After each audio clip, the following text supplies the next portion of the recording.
भर्खरै युवराज सङ्ग्रौलाजीहरूले विद्वानहरूले पत्ता लगाउनु भयो। अहिलेसम्म इतिहासमा ढाकिएको थियो 45,000 50,000 गोर्खालीहरू पहिलो र दोस्रो विश्वयुद्धमा मर्यो भनेर इतिहासमा लेख्नु लगाएको छ जबरजस्ती। अहिले पत्ता लाग्यो पहिलो विश्वयुद्धमा मात्रै 60,000 मरेका छन् भने दोस्रो विश्वयुद्धमा 1,09,000 मरे। मर्ने त मरे, कति लाख घाइते भए, कति पिटिएसडी भन्छ त्यो लडाइँमा ठुल्ठुलो सङ्ग्राममा हराएको त त्यो आफ्नै ठाउँमा छ। त्यो लडाइँ देख्छ नि बिजोक, आफ्नो साथी चिचाएको होइन, दुश्मन पनि मरे पनि त हामी मान्छे माया लाग्छ नि त है। त्यो सम्झना आएर हाम्रो बुढाहरू धेरै पागल भए र हामीले यो नागरिकता गुमाउनु पर्यो भने त राष्ट्रको पनि बेइज्जती हुन्छ र राष्ट्रलाई ठुलो समस्या हुन्छ है। पहिलो कुरा त हामीलाई नेपाल सरकारले गोर्खालीहरूलाई बेचेको ठहरिनेछ। दोस्रो कुरा यो राई लिम्बू गुरुङ मगरहरू चाहिँ विदेशमै भाषी हुन्, नेपालमा बस्नुहुन्न है भन्ने खालको प्रश्न उठ्छ। लड्ने चाहिँ गोर्खाली, झर्ला र खाउला भन्ने चाहिँ लाउरीहरू। ती लाउरीहरूलाई हामीले छोडेर हामी गोर्खाली चाहिँ अगाडि बढ्छौँ। अन्तमा महात्मा गान्धीले जे गर्नुभएको थियो, जुन आध्यात्मिक लडाइँ, आमरण अनसन अथवा सत्यको आग्रह गर्नको लागि मर्न तयार हुन सिवाय अरू थिएन। अत्यन्तै यो सिरियस इस्यु भएकोले गर्दा 13वटा माग हाम्रो यथावत छ। त्यसमा अझ छुट्न गएको अघि नै मैले भने हवाई काण्ड यदि लिगल्ली अगाडि बढेन भनेदेखि त्यसलाई पनि यहाँ समाविष्ट हुनुपर्छ। त्यस्तै हाम्रा सिङ्गापुरका दाजुभाइहरूलाई पनि ठुलो अन्याय भएको छ, किनभने हामी सिङ्गापुर र ब्रिटिस आर्मी अथवा इन्डियन आर्मी सबै त्रिपक्षीय सन्धिको आधारमा आएका हौँ होइन। सिङ्गापुर आफै गएको होइन हाम्रा गोर्खालीहरू। त्यहाँ सिङ्गापुरबाट कति अर्ब अहिलेसम्म ब्रिटेनले पाइरहेको छ होइन।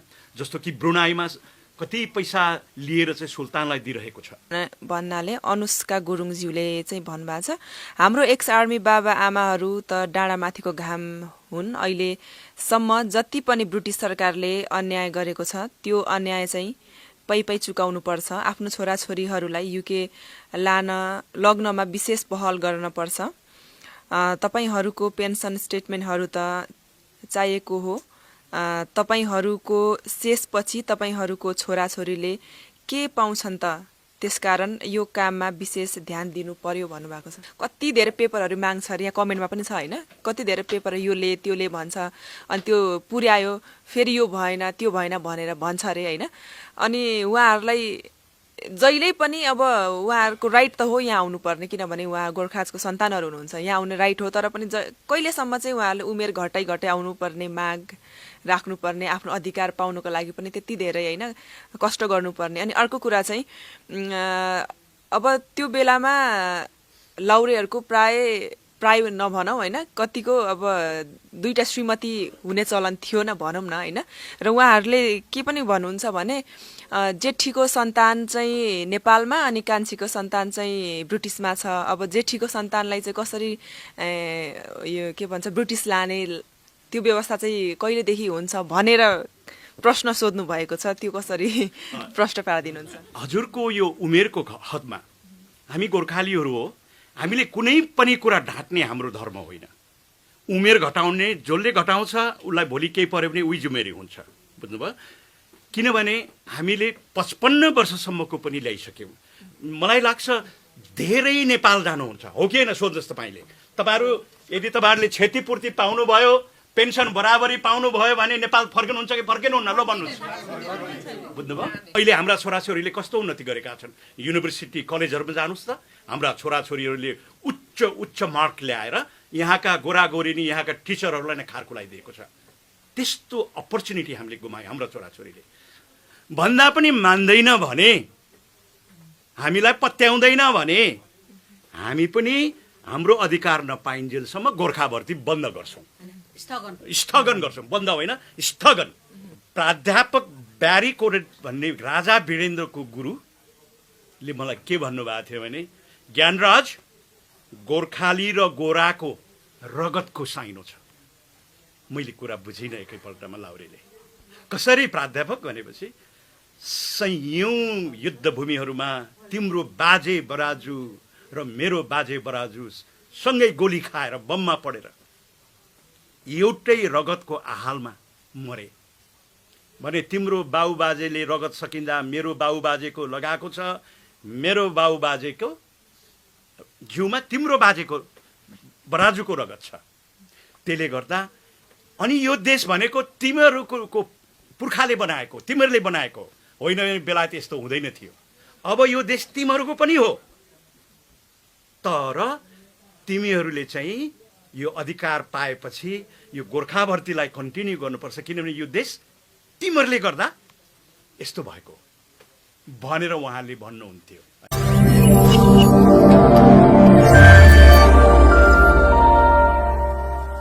नमस्ते, माउन्टेन नेपाल मिडियामा हार्दिक स्वागत छ। म प्रस्तोता सृजना निङलेको। आज म एउटा सानो हलमा आएको छु र मेरो वरिपरि धेरैजना अभिभावक नै भनौँ उहाँहरू हुनुहुन्छ र अभियन्ताज्यूहरू पनि हुनुहुन्छ र यो हल रहेको छ रिडिङमा रहेको फर्गटन ब्रिटिस गोर्खा, जहाँ चाहिँ एक्स ब्रिटिस आर्मीहरू जो चाहिँ उहाँको छोराछोरीहरूको प्रोसेसमा लागि परिराख्नु भएको छ र केही भौतिक असुविधाको कारण पनि खेपिराख्नु भएको छ जस्तो लाग्छ मलाई। र उहाँहरूले यहाँबाट चाहिँ धेरै कुराहरू पाउनुहुन्छ र जसको लागि अभियन्ताको रूपमा हामी माझमा हाम्रो गोर्खा सत्याग्रहको अभियन्ता मानौँ उहाँ हुनुहुन्छ र उहाँ लगायत उहाँसँग जोडिनु भएका अन्य धेरै अभियन्ता ज्यूहरू हुनुहुन्छ र उहाँहरूसँगको कुराकानी आज यहाँहरू माझमा हामी देखाउनेछौँ।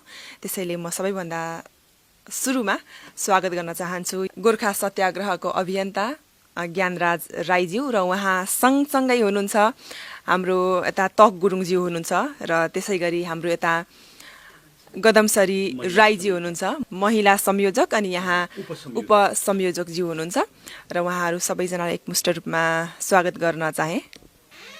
Thank you. सबैभन्दा पहिले यता हाम्रो ज्ञानराज राईतर्फ नै जान चाहन्छु। उहाँसँग हामीले योभन्दा अगाडि पनि एउटा अन्तर्वार्ता लिएका थियौँ। एकदमै धेरै प्रश्नहरूको एउटा ओइरो नै आएको थियो होइन। त्यो प्रश्नलाई पनि आज हामी समेट्छौँ र अझै आज इन्ट्रेस्टिङ हुन्छ जस्तो लाग्छ, किन भन्दाखेरि उहाँको स्वरै बुलन्द छ होइन। उहाँले एकदमै स्ट्रेट फरवार्ड तरिकाले भनिदिनुहुन्छ सबै कुराहरू र आज पनि उहाँले धेरै कुरा भन्नुहुन्छ जस्तो लाग्दैछ। र अस्ति हामीले अन्तर्वार्ता लिए भन्दा अलिक फरक के भइरहेको छ यहाँको यस गोर्खा सत्याग्रहले के गरिरहेको छ? Thank you. पहिलो कुरा त यसरी माउन्टेन नेपाल मिडियाले हाम्रो गोर्खालीहरूको मात्र नभएर नेपालको एउटा राष्ट्रिय सरकार, नेपालको इज्जत प्रतिष्ठाको विषयलाई, यो गम्भीर विषयलाई तपाईँहरूले चासो दिएर, हामीले तपाईँहरूलाई खोज्नुभन्दा तपाईँहरूले नै चासो दिएर सर्वत्र गोर्खालीलाई मात्र नभएर हाम्रा नेपाली समाजलाई हाम्रा खबरहरू, हाम्रा दुःख सुखका कुराहरू, उन्नतिका कुराहरू जुन सुनाउने सौभाग्य दिनुभयो। पहिला कुरा तपाईँहरू मिडिया टोलीलाई हामी गोर्खालीहरूको तर्फबाट हामी आभार व्यक्त गर्दछौँ। र अहिले चाहिँ हामी एक प्रकारले उत्साहित मनमा पनि छौँ। सानातिना कुराहरू उपलब्धि भइराखेका छन्। दुखी गरिब हाम्रा वृद्ध आमा बाउहरूले छोराछोरीहरू साथमा आफै मुद्दा लडेर भए पनि, खर्च गरेर भए पनि साथमा पाउनु भएको छ, आउँदैछन्। हामीले साउदी अरबबाट छोराछोरी ल्यायौँ, मलेसियाबाट ल्यायौँ होइन। र धेरै उन्नति, सानातिना उन्नति छन्। तर फेरि हामी अलिकति चिन्तित छौँ, किनभने बल्ल बल्ल यो अत्यन्तै कठिन आन्दोलन, महँगो आन्दोलन बेलायत जस्तो ठाउँमा होइन हामी गोर्खालीहरूले गर्नु परेको, जसमा हर प्रयास पछाडि दुईटा राष्ट्रबीच उच्च स्तरीय वार्ता कमिटी गठन भएर गोर्खालीहरूलाई पनि समाविष्ट गरेर यो समस्या योभन्दा अगाडि नै समाधान हुनुपर्ने हो। नभएको हुनाले धेरै हाम्रो समाजलाई अत्यन्तै दुःख भएको छ। बुढाबुढीलाई अब जाडो सुरु भयो भने राष्ट्रलाई खरबौँ रुपियाँको घाटा भयो, राष्ट्रको इज्जत प्रतिष्ठामा आँच आएको छ। हामीहरूको राजनीतिक, सामाजिक, आर्थिक, धार्मिक हरेक कुरा छताछुल्ल भएको छ र यस्तो गम्भीर विषयलाई छिटोभन्दा छिटो बढाउनु पर्नेमा अलिकति ढिलो गरेको हुनाले हामी चिन्तित छौँ। हामी अभियन्ता मात्र होइन, जो पीडित मान्छेहरूले हामीलाई रातदिन भनिराख्नुपर्छ के भयो, किन भएन, हामीलाई ठुलो जिम्मेवारी छ। त्यसले गर्दा हामी अलिकति आत्तिएका छौँ, त्रसित छौँ। तर जे जति उपलब्धिहरू अथवा प्रगतिहरू हुँदैछ, जस्तो कि यो वार्ताको सन्दर्भमा यहाँ महामहिम राजदूतहरूसँग कुरा हुँदैछ। उहाँ हाम्रा साथीहरू रातै दिन नेपालमा नेपाल सरकारलाई प्रेसर दिन अथवा नेपाल सरकारलाई अलिक बलियो बनाउन, नडराउन ब्रिटिससँग उहाँहरू राति दिन लागिराख्नु भएको छ। यहाँ मेरो साथीहरू रातभरि ड्युटी गरेर आफ्नै पैसा खर्च गरेर रात दिन दगुरिराख्नु भएको छ र हामी निकै आत्तिरहेका छौँ भन्नु पर्यो। र आत्तिराख्नु भएको कुरा यहाँले सुनाउनु भयो। जस्तै यो अन्तर्वार्ता लिएको करिब 2-3 महिना 4 महिना पछाडि भइसक्यो होइन, र त्यतिन्जेलमा अगाडि पनि तपाईँहरूले हामीले गरिरहेका छौँ, यस्तो यस्तो हुँदैछ भनेर भन्नुभएको थियो नि त, अनि अहिलेसम्म पनि आत्तिरहेका छौँ भनेर भन्नुभएको छ। अब अरू जुन तपाईँहरूले चाहिँ सहयोग गर्नुहुन्छ अनि यस्तो मिलाइदिनुहुन्छ भनेर तपाईँहरूलाई पर्खेर होइन, यस्तो मिलाइदिए पछाडि हामी यो गर्न सक्छौँ भनेर पर्खिराख्नु भएको धेरै तपाईँहरूको शुभचिन्तकहरू हुनुहुन्छ नि त। अब उहाँहरूले चाहिँ के सम्झिने, जहिले आत्तिएर मात्र उहाँहरूलाई समाधान त पक्कै नहोला होइन, यसको विकल्प के होला र कहिले चाहिँ टुङ्गिएला तपाईँहरूको यो सबै कुरा जुन तपाईँहरूले समाधान गर्न खोज्दै हुनुहुन्छ? हामीले जुन जनभावना, जनताको समस्या, गोर्खाहरूको समस्यालाई देखेर हर प्रयास गऱ्यौँ। जस्तो कि 2013मा जस्तै हामी फेरि भोकरताल जानको लागि तयारी थियौँ होइन। भोकरताल जान्छौँ भनेर हामीले अन्तिम तेस्रो पल्ट अल्टिमेटम दिएपछि दुईटा सरकार वार्ता गर्न तयार भयो र वार्ताको लागि तल्लो तहको भनौँ टेक्निकल कमिटी पनि तयार भयो र टेक्निकल कमिटीले हाम्रा अत्यन्तै महत्त्वपूर्ण कुराहरू मध्येमा 13वटा कुराहरूलाई समेटेर रिपोर्ट पनि तयार गरेको छ, जसमा हवाई काण्ड 14वटा हो विशेष। हवाई काण्डको विषय चाहिँ यहाँकै सरकारका प्रतिनिधिहरूले यो चाहिँ नितान्त तपाईँहरूको पक्षमा त्यसै फैसला हुन्छ, सरकारले लिगल एड दिन सक्छ, तपाईँहरू लिगल एड लिएर तपाईँहरू अगाडि बढ्नुहोस्, कानुनत अदालत जानुहोस्, अन्य कुराहरू चाहिँ वार्ताबाट मिलाउँ। किनभने यदि वार्ताबाटै मिलायो भने हवाई काण्डलाई पनि सरकारले अन्यहरूलाई पनि हेर्नुपर्छ अरे, यस्ता समस्या धेरै छ अरे भनेर उहाँहरूले एकदमै अनुरोध गर्नुभएको हुनाले र अन्य 13वटा कुरालाई सिरियसली हेर्छौँ भन्ने वचन दिनुभएको हुनाले गर्दा हवाई काण्डलाई चाहिँ उता अदालती कारबाहीमा लाने र अन्य 13वटा कुराको चाहिँ रिपोर्ट तयार भयो, जुन अब अहिले करिब 1 वर्ष काटिसक्यो होइन हजुर। योभन्दा 6 महिना अगाडि नै वार्ता हुनुपर्ने हो। उच्च स्तरीय समिति नेपालको तर्फबाट, ब्रिटेनको तर्फबाट समिति गठन भएर त्यसमा विद्वान बुद्धिजीवीहरू जो गोर्खालीको विषयमा इतिहास बुझेको छ त्यस्ता व्यक्तित्वहरूको संलग्नतामा वार्ता भइसक्नुपर्ने हो। तर ब्रिटेनको जुन राजनीतिक परिस्थिति, जुन यो ब्रेक्जिटले गर्दाखेरि यिनीहरूलाई पनि हामीले त्यति दबाब दिन सकेनौँ, दिँदा पनि उनीहरूलाई धेरै समस्या भएको र धेरै विद्वान बुद्धिजीवीहरूले अहिले केही रोक्नुहोस् तपाईँहरू भनेर हामीले रोक्यौँ। तर पनि हामीले थाम्नु नसकेर फेरि हामीले वास्तवमा यो नोभेम्बर 7 देखि हामी फेरि आमरण अनसन गर्न तयार थियौँ। तर हाम्रा समस्यालाई बुझ्ने विद्वान बुद्धिजीवी जस्तो डाक्टर युवराज सङ्ग्रौला,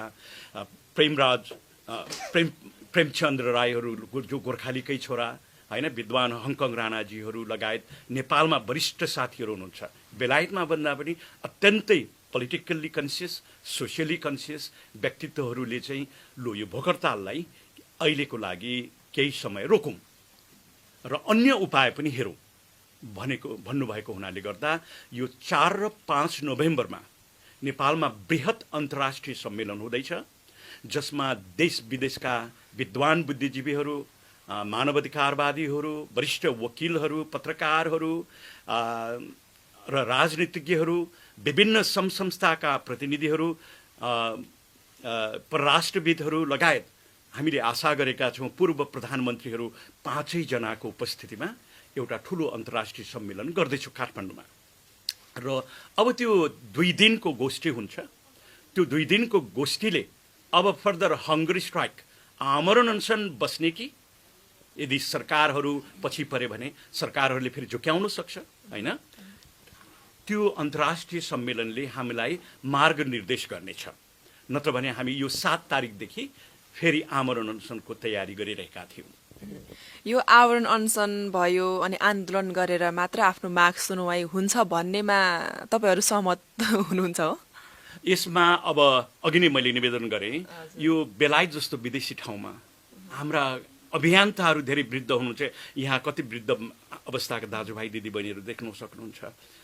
अत्यन्तै खर्चिलो छ बेलायतमा, होइन?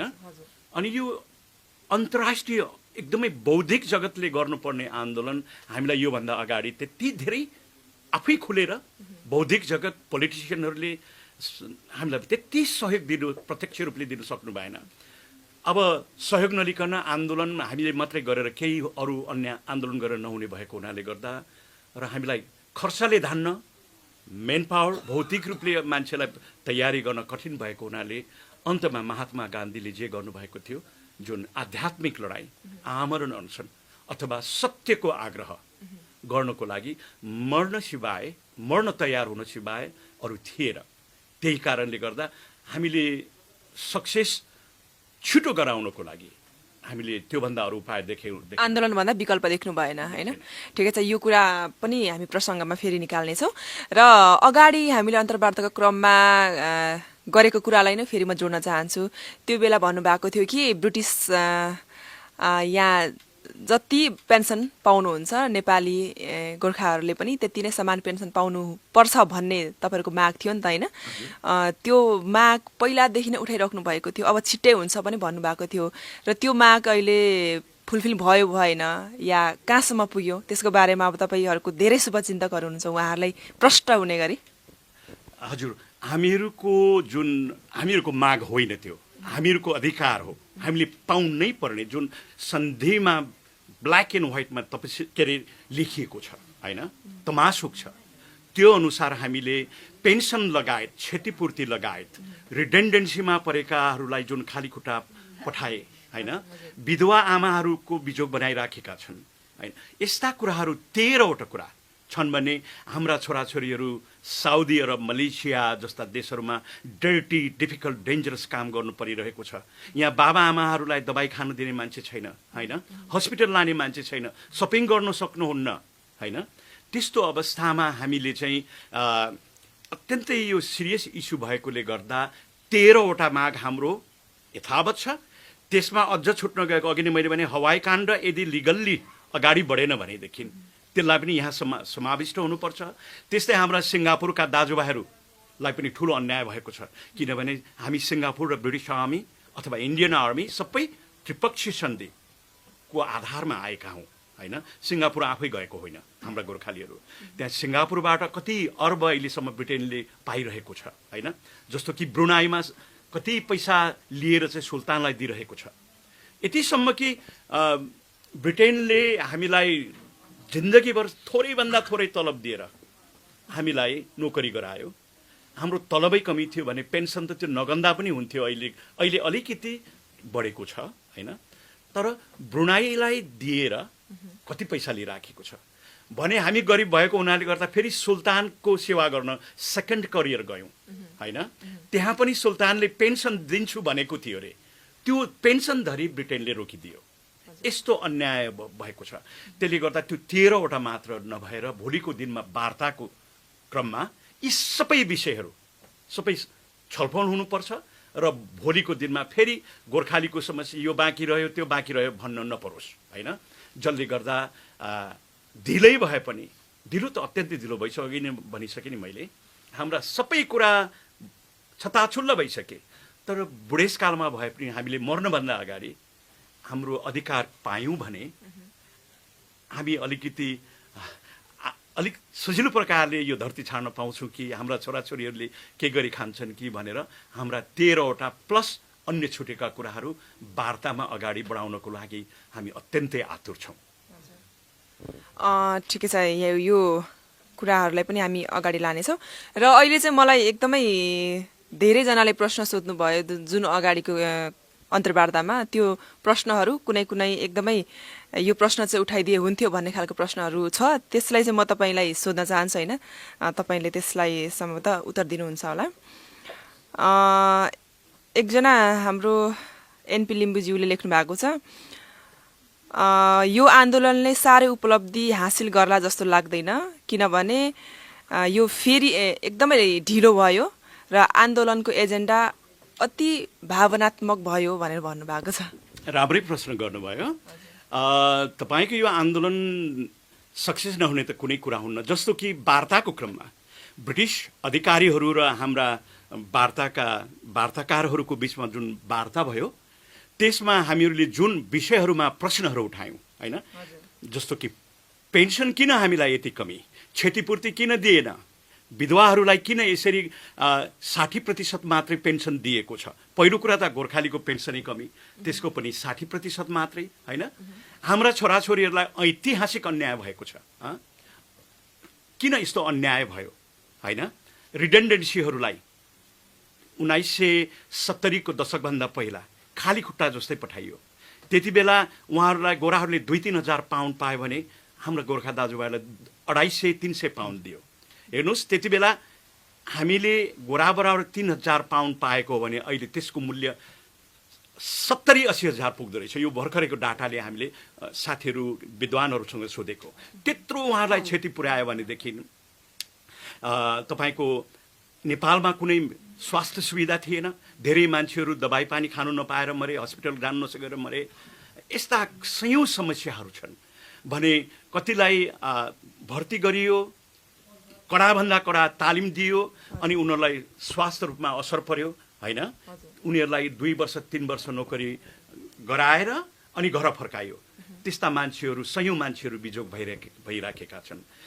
र यस्तै कुराहरू उठाउँदाखेरि गोरा प्रतिनिधिहरू म गफ गरे यस्तो हुन्छ, उहाँहरू शिर झुकाएर यसरी बस्नु भएको छ। उहाँहरू नजवाब हुनुहुन्थ्यो र अन्तमा आएर ती ब्रिटिस प्रतिनिधि मात्र नभएर ब्रिटिस मन्त्री मार्क ल्याङ्कस्टरले भन्नुभएको थियो, अब मात्रै हामीले कुरा बुझ्यौँ, नाउ वी आर एनलाइटन भनेर अङ्ग्रेजी भाषामा भन्यो होइन। र अब यसलाई अगाडि बढाउनुभन्दा एकपल्ट झन्डै मार्क ल्याङ्केस्टरले ब्रिटिस सरकारको तर्फबाट हामी आफै समाधान गर्छौँ भनेर भाग्न खोजेको थियो। तर सौभाग्यवश हाम्रा कूटनीतिज्ञहरू महामहिम ज्यूहरूले यो नेपालको राष्ट्रिय महत्त्वको विषय हो, सबै राजनीतिक पार्टीको चासो छ। तपाईँहरूलाई साउथ एसियामा कस्तो कस्तो नेता छ, तीमध्येमा हाम्रा नेताहरू त्यस्तै हुनुहुन्छ, उहाँहरूको गम्भीर चासो छ यसलाई वार्ताबाट नै समाधान गर्नुपर्छ भन्ने कडा आडन लिनुभएपछि मात्रै त्यो टेक्निकल टिम गठन भएको थियो। र टेक्निकल टिमको जुन वार्ताको क्रममा अघि नै भने हामी वैचारिक रूपले, प्रमाणको हिसाबले, तर्कको हिसाबले हामीले जितिसकेका छौँ र नै ती 13वटा कुराहरू लिपिबद्ध भएका छन्। गोर्खालीहरूले के पाउनुपर्ने, किन पाउनुपर्ने, कसरी पाउनुपर्ने। तर त्यो चाहिँ उहाँहरूले भन्नुभएको छ हामी त तल्लो दर्जाका मान्छे हौँ, यो चाहिँ उच्च हाई लेभल कमिटी मन्त्री स्तरीय लेभलमा गहन छलफल भएर हाई स्तरका मानिसहरूले मात्रै निर्णय दिने हो। यो ठुलो राजनीतिक निर्णय हुनुपर्छ। ब्रिटेनमा पनि नेपालमा पनि भन्नुभएको र यसमा साथीहरू, गोर्खा मित्रहरू अथवा नेपाली दाजुभाइ दिदीबहिनीहरू हामीले जितिसकेका छौँ। मैले अघि नै निवेदन गरेँ, यो नेपालको राष्ट्रिय इस्यु हो।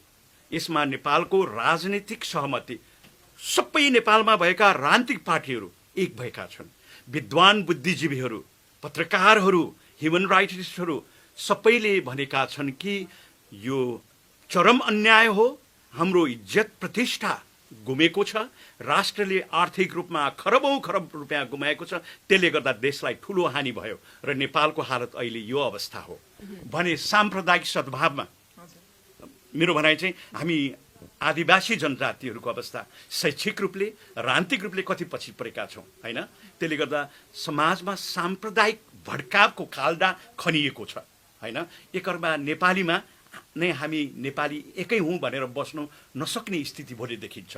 ब्रिटेनले अन्याय गर्ने अनि त्यसको फल चाहिँ के भयो, हामी नेपालीहरू बिचमा झगडाको बिउ हुन आँटेको छ।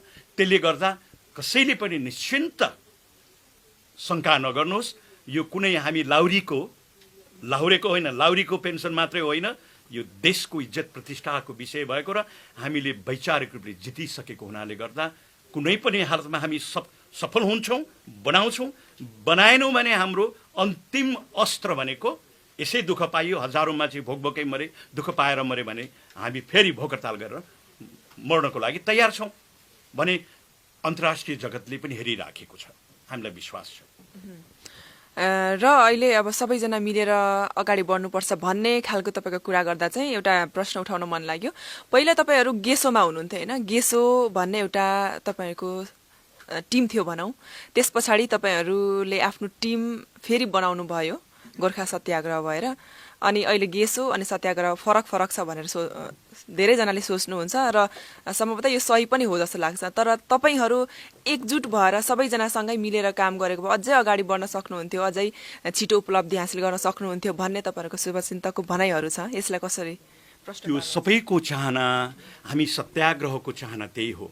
यहाँहरू जति पनि अहिले हामी वरिपरि छौँ, हामी सबै गेसोका सदस्य हौँ होइन। जस्तो कि युवराज सङ्ग्रौलाजीले हामीलाई गोर्खालीलाई यतिसम्म अन्याय भयो भनेर चन्दन जस्तो घोटेर टिका मात्र लगाइदिनु भएन होइन। त्यसले गर्दा हामीलाई ज्ञान भयो, हामीले लड्यौँ भने, राम्रो आन्दोलन गऱ्यौँ भने हामीले न्याय पाउने रहेछौँ, देशको इज्जत प्रतिष्ठा बचाउन सक्ने रहेछौँ, बचाउनु पर्छ भन्ने ज्ञान भएपछि हामी गेसोमा धेरै एक्टिभली लाग्यौँ होइन। नेपाल अधिराज्यभरमा धेरै आन्दोलनहरू भए, अगाडि धेरै राम्रो भइराखेको थियो होइन, जसको फलत हामीले पहिलो कुरा त हामीले धेरै ज्ञान पायौँ होइन, दोस्रो कुरा धेरै उपलब्धिहरू पनि भएका थिए, हुन आँटेका थिए। तर हाम्रा गेसोका साथीहरूले, मैले विरोध गर्न खोजेको होइन, अहिले सर्वत्र सबैलाई थाहा छ उहाँहरूको जुन कार्यशैली, जुन उहाँहरूको अनुशासन, आर्थिक अनुशासन र मुख्य कुरो चाहिँ दुईटा कुरा हो। एउटा चाहिँ माग अथवा गोर्खालीको अधिकार के हो भन्ने कुरामा उहाँहरू स्पष्ट हुन सक्नु भएन। दोस्रो कुरा, यो अधिकार प्राप्तिको लागि कुन प्रकारको आन्दोलन गरेर अगाडि बढ्ने, यो कुरामा हामी असहमत भयौँ र जति असहमत भयौँ हामी गेसोलाई छोडेर हामी बाहिर निक्लेर आन्दोलन गऱ्यौँ र हाम्रो आन्दोलनको उद्देश्य भनेको एकातिर ब्रिटिस र नेपाल सरकारलाई पनि के अरे ठिक ठाउँमा ल्याएर हामीलाई छिटो न्याय दिलाउनु हो भने मुख्य गेसोलाई ठिक ट्र्याकमा ल्याउनु, किनभने गेसो हो नि त सुरु गर्ने आन्दोलन होइन। त्यसले गर्दा गेसोलाई हामीले अप्रत्यक्ष रूपले सहयोग गर्न खोज्यौँ र पनि गेसोले मानेन। हामीहरूको वर्षौँ वर्ष गुमायो, करोडौँ रुपियाँ कहाँ गयो थाहा छैन, त्यो कि उहाँहरू जान्नुहुन्छ कि पितृहरू जान्नुहुन्छ होइन। र हामीले यति उहाँहरूलाई अनुनय विनय गऱ्यौँ, यसरी हाम्रो पनि गोर्खालीको पनि बदनाम हुन्छ, हामी अन्यायमा पर्छौँ भन्दै नमान्नु भएपछि हामीले बिस्तारै बिस्तारै अन्य विभिन्न 6-7वटा सङ्गठनहरू भयौँ हामी।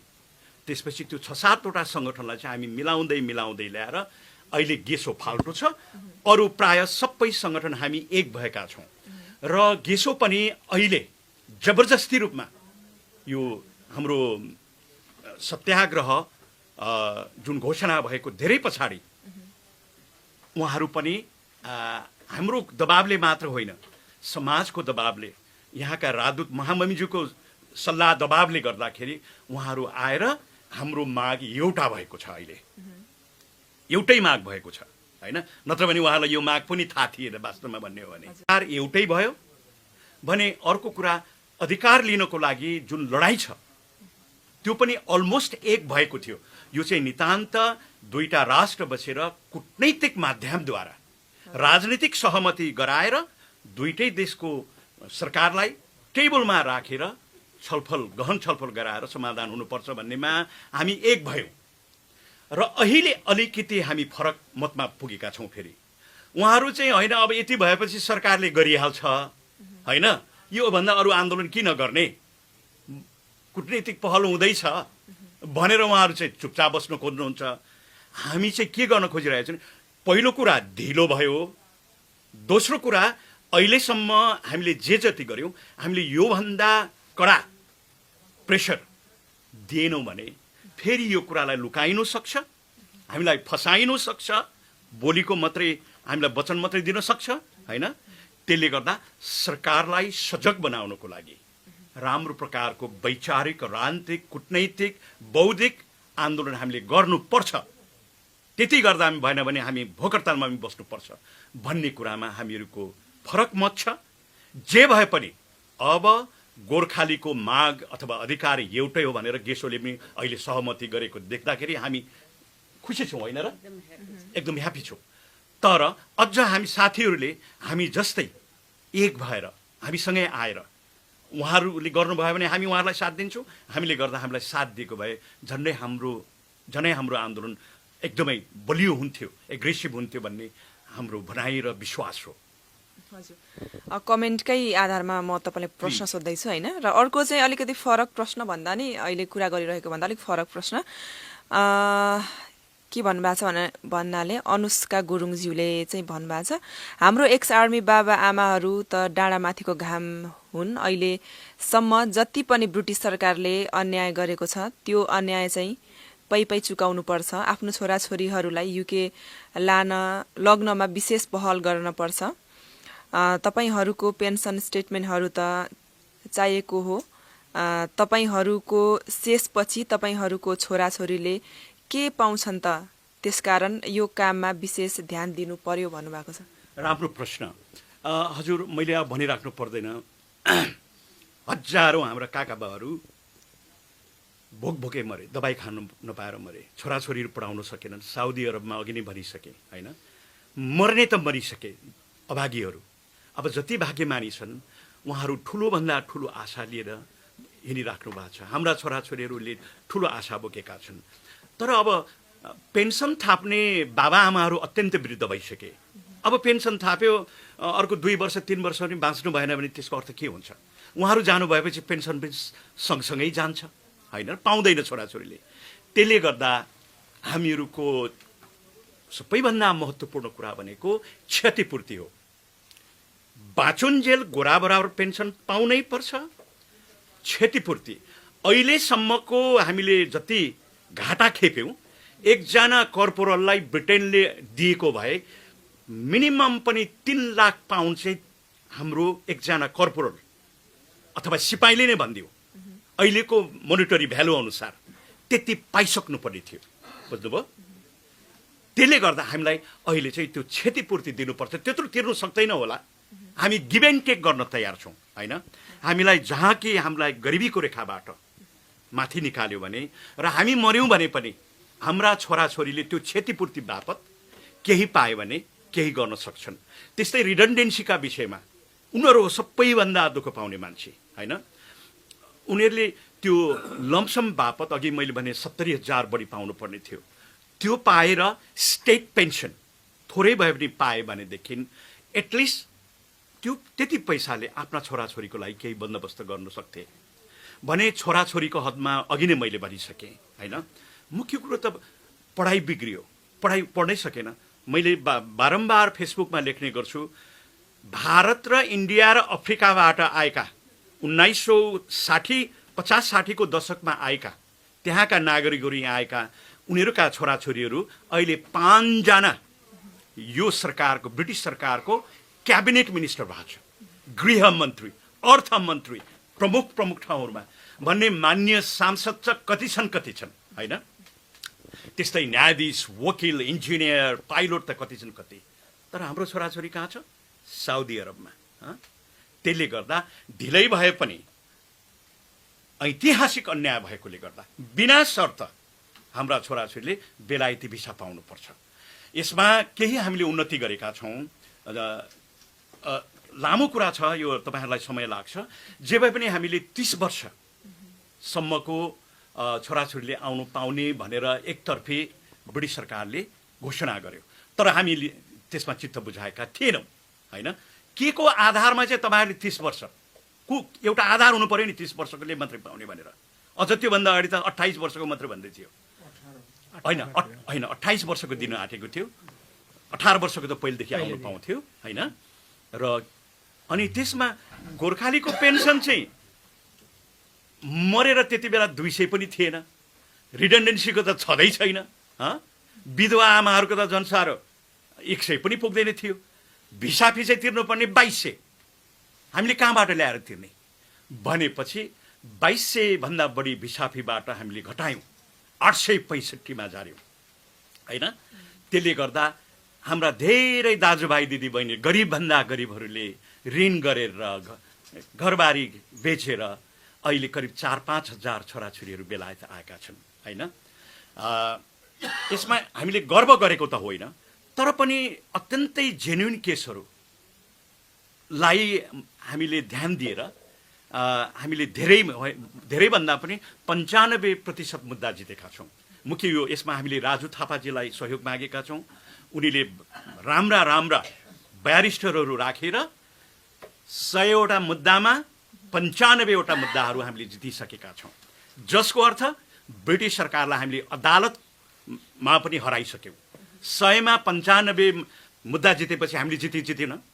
त्यसले गर्दा ब्रिटिस सरकारले आफै नैतिकताको आधारमा यो पुरानो नियमलाई, अहिले भएको नियमलाई खारेज गरेर नयाँ सुलभ नियम ल्याउनु पर्ने हो। यदि म सरकारमा भए म तुरुन्त ल्याउँथेँ, मेरो इज्जत बचाउन, देशको इज्जत बचाउन होइन। तर ल्याउनु पर्ने हो। ल्याएन भने पनि यो वार्तामा हामी राख्नेछौँ। र हामीले गोर्खालीहरू गरिब छन् भनेर हामीले वकिलहरूलाई जसले भए पनि सस्तोमा गरिदेऊ। गोर्खालीहरू अत्यन्तै अन्यायमा परेका छन् होइन। सस्तोभन्दा सस्तो वकिल फी लिएर गरिदेऊ भनेर अहिले 4-5 हजार छोराछोरी आछन्। रेडिङमा त मैले अब कुन घरमा चाहिँ कसको चाहिँ छोराछोरी आएन भनेर सोध्नुपर्ने स्थिति छ। अनि हामी खुसी पनि छौँ, अत्यन्तै खुसी छौँ। छोराछोरीहरूले अत्यन्तै राम्रो काम गर्दैछन् होइन। एक प्रकारको पहिला यहाँ आउँदाखेरि मलाई भियतनामी भन्थ्यो, थाई भन्थ्यो। अहिले हामी गोर्खाली हौँ भनेर छाती खोलेर सर्वत्र हिँड्नु पाएका छौँ। यो गर्वको कुरा हो। र भोलिको दिनमा हाम्रा छोराछोरीहरू कुनै पनि शर्त नराखिकन भिसाफी कमीभन्दा कमी लिएर आउनु पाउनुपर्छ भन्ने हाम्रो स्ट्रङ आदत छँदैछ। त्यसले गर्दा हामी धेरै उत्साहित मनमा छौँ। तर पनि यी 13वटा पुरा नभइन्जेलसम्म हामी आन्दोलनलाई यही प्रकारले अगाडि बढाउँदैछौँ। त्यसै कारण यो अन्तर्राष्ट्रिय सम्मेलनलाई हामीले अगाडि सारेका छौँ। र यसै सन्दर्भमा धेरैजना अझै पनि अप्लाई गरिराख्नु भएको छ नेपालबाट होइन, यता आउनुको लागि छोराछोरीहरू भनौँ। र धेरैजनाले के पनि गरिराख्नु भएको छ भने त्यो एउटा बाध्यता पनि हो। 30 वर्ष नागिसकेकोहरू हुनुहुन्छ, तर उहाँहरू चाहिँ एज घटाएर होइन, नागरिकतामा उमेर घटाएर चाहिँ यहाँ प्रोसेस गरिराख्नु भएको छ। अब कति धेरै पेपरहरू माग्छ अरे, यहाँ कमेन्टमा पनि छ होइन, कति धेरै पेपर योले त्योले भन्छ, अनि त्यो पुर्यायो फेरि यो भएन त्यो भएन भनेर भन्छ अरे होइन। अनि उहाँहरूलाई जहिल्यै पनि अब उहाँहरूको राइट त हो यहाँ आउनुपर्ने, किनभने उहाँ गोर्खाजको सन्तानहरू हुनुहुन्छ, यहाँ आउने राइट हो। तर पनि कहिलेसम्म चाहिँ उहाँहरूले उमेर घटाइ आउनुपर्ने, माग राख्नुपर्ने, आफ्नो अधिकार पाउनुको लागि पनि त्यति धेरै होइन कष्ट गर्नुपर्ने। अनि अर्को कुरा चाहिँ अब त्यो बेलामा लाउरेहरूको प्राय नभनौँ होइन, कतिको अब 2टा श्रीमती हुने चलन थियो न भनौँ न होइन। र उहाँहरूले के पनि भन्नुहुन्छ भने जेठीको सन्तान चाहिँ नेपालमा अनि कान्छीको सन्तान चाहिँ ब्रिटिसमा छ। अब जेठीको सन्तानलाई चाहिँ कसरी यो के भन्छ ब्रिटिस लाने त्यो व्यवस्था चाहिँ कहिलेदेखि हुन्छ भनेर प्रश्न सोध्नु भएको छ। त्यो कसरी प्रश्न पारिदिनुहुन्छ? राम्रो प्रश्न। हजुरको यो उमेरको हदमा हामी गोर्खालीहरू हो, हामीले कुनै पनि कुरा ढाँट्ने हाम्रो धर्म होइन। उमेर घटाउने जसले घटाउँछ उसलाई भोलि केही पर्यो भने उही जिम्मेवारी हुन्छ, बुझ्नुभयो। किनभने हामीले 55 वर्षसम्मको पनि ल्याइसक्यौँ, अहिले 50 वर्षको त कुरै छाडिदिउँ होइन। त्यसले गर्दा कसैले पनि उमेर नघटाउनु होला होइन। हामीले अदालत गएर 55 वर्षको, 52 वर्षको, 48 वर्षको हामीले ल्याइसक्यौँ। कुनै ऐतिहासिक अन्याय भएकोले गर्दा उमेरको त्यहाँ कुनै हदबन्दी हुनु हुँदैन र अदालतले त्यसलाई काउन्ट गरेन, बुझ्नुभयो त। भने अब तपाईँको हामीले उहाँहरू हाम्रा आमा बाबुहरू अत्यन्तै वृद्ध हुनुहुन्छ, धेरै झ्याउला छ, कागजपत्र विभिन्न प्रकारको पेश गर्नुपर्छ होइन। त्यसले गर्दा उहाँहरूलाई सस्तोभन्दा सस्तो एप्लिकेसन गर्न पाउन्। अर्को कुरा राम्रो सजिलो सुझाव पाउन् भनेर हामीले बारम्बार भनेका छौँ मिडिया मार्फत भेटघाटमा। तपाईँहरूले यहाँ छोराछोरी ल्याउनुलाई पहल गर्ने होइन। तपाईँहरूका छोराछोरी बेलायत आउनु माग्छन् भने उनीहरूले आफ्नो अधिकार खोज्नु पर्यो। बुढाबुढी बुढा भए, उनीहरूले कुरा बुझ्दैनन्, बिर्सिन्छन्, जानु सक्दैनन्, पुग्न सक्दैनन् होइन। त्यसले गर्दा उहाँहरूलाई सस्तोमा, जस्तो कि लीला मास्केजी हुनुहुन्छ नेपालमा होइन, र अन्य विपिन विक्रम शाहजीहरू हुनुहुन्छ, अन्य पनि छन् होइन। उहाँहरूको साथमा उहाँहरूलाई भेट हुन् छोराछोरीले, र ती वकिलहरूले सजिलो प्रकारले कसरी एप्लाई गर्ने होइन, के कागजपत्र चाहिन्छ भनेर सिकाउनुहुन्छ। त्यसरी अहिले धेरैभन्दा धेरै छोराछोरीहरूले बेलायत आउँदैछन्। अब अर्को कुरा जेठी र कान्छीको कुरा आयो। हाम्रो संस्कार त्यस्तो थियो, विभिन्न कारणले अब त्यो हामीलाई सबै थाहा छ। यसमा दया गरेर आमाहरूले मिलिदिनु पर्यो होइन। कान्छीले आफ्नो श्रीमानलाई खुसी बनाएर जेठीलाई अन्याय गर्यो भने पाप लाग्छ कान्छी आमाहरू है। त्यो बाउको छोराछोरी हो है, कान्छी आमाले ल्याउन कर लाग्छ, उनीले मद्दत गर्नुपर्छ होइन। र जेठी आमाका छोराछोरीहरूले पनि कान्छी आमा भयो भने दया गरिदिनुहोस् भनेर भन्न जान्नु पर्यो नि होइन। मिल्नु पर्यो। बाबा हुनुहुन्छ भने बाबालाई भनेर आमालाई भनेर भन्नु पर्यो, आमा मात्रै छ भने आमालाई भन्नु पर्यो, कान्छी आमालाई भन्नु पर्यो होइन। किनकि जेठीपट्टिको छोराछोरी त्यही बाउको छोराछोरी हो नि त। त्यसरी धेरै आइसके। अरू त के गफ गरौँ, एकैजनाको 9 जना छोराछोरी त मसँगै बस्यो एउटै घरमा होइन। 4 जनाको छोराछोरी एउटै घरमा बस्यो म, 4वटा आमा। हाम्रो यो जति पनि एडल्टहरूको समस्या पनि त्यसमा समेटेको छ। अघि नै हाम्रो निर्देशकज्यूले कभर गरिसक्नु भएको छ। विशेष गरी यो हाम्रो मेन मुद्दा भनेको नानी केटीको आफ्नो समस्या छँदैछ, त्यसलाई पनि अब हाम्रो मुद्दामा जुनै ठाउँमा पनि हामीले उठाइरहेका छौँ। हाम्रो मेन मुद्दा भनेको तपाईँको पेन्सन हो। जति पनि अधिकार भएपछि कति कुराहरू त्यसले कभर गर्छ। त्यसमा क्षतिपूर्तिको कुरा गऱ्यो भने त्यसले फाइनेन्सियली कभर गर्छ। अनि उहाँहरू जति पनि के अरे आउनलाई ढिलो भएको छ, यो उहाँहरूले गुनासो गरे ठाउँ पनि छ। किनभने यो त ऐतिहासिक गल्ती भएर उहाँहरू चाहिँ आउनु नपाएको हो नि। त्यो त त्यो केटीले गर्दा गल्ती भएको होइन, हाम्रो एडल्ट नानी केटीले गर्दा गल्ती भएको होइन, त्यो समस्या छ।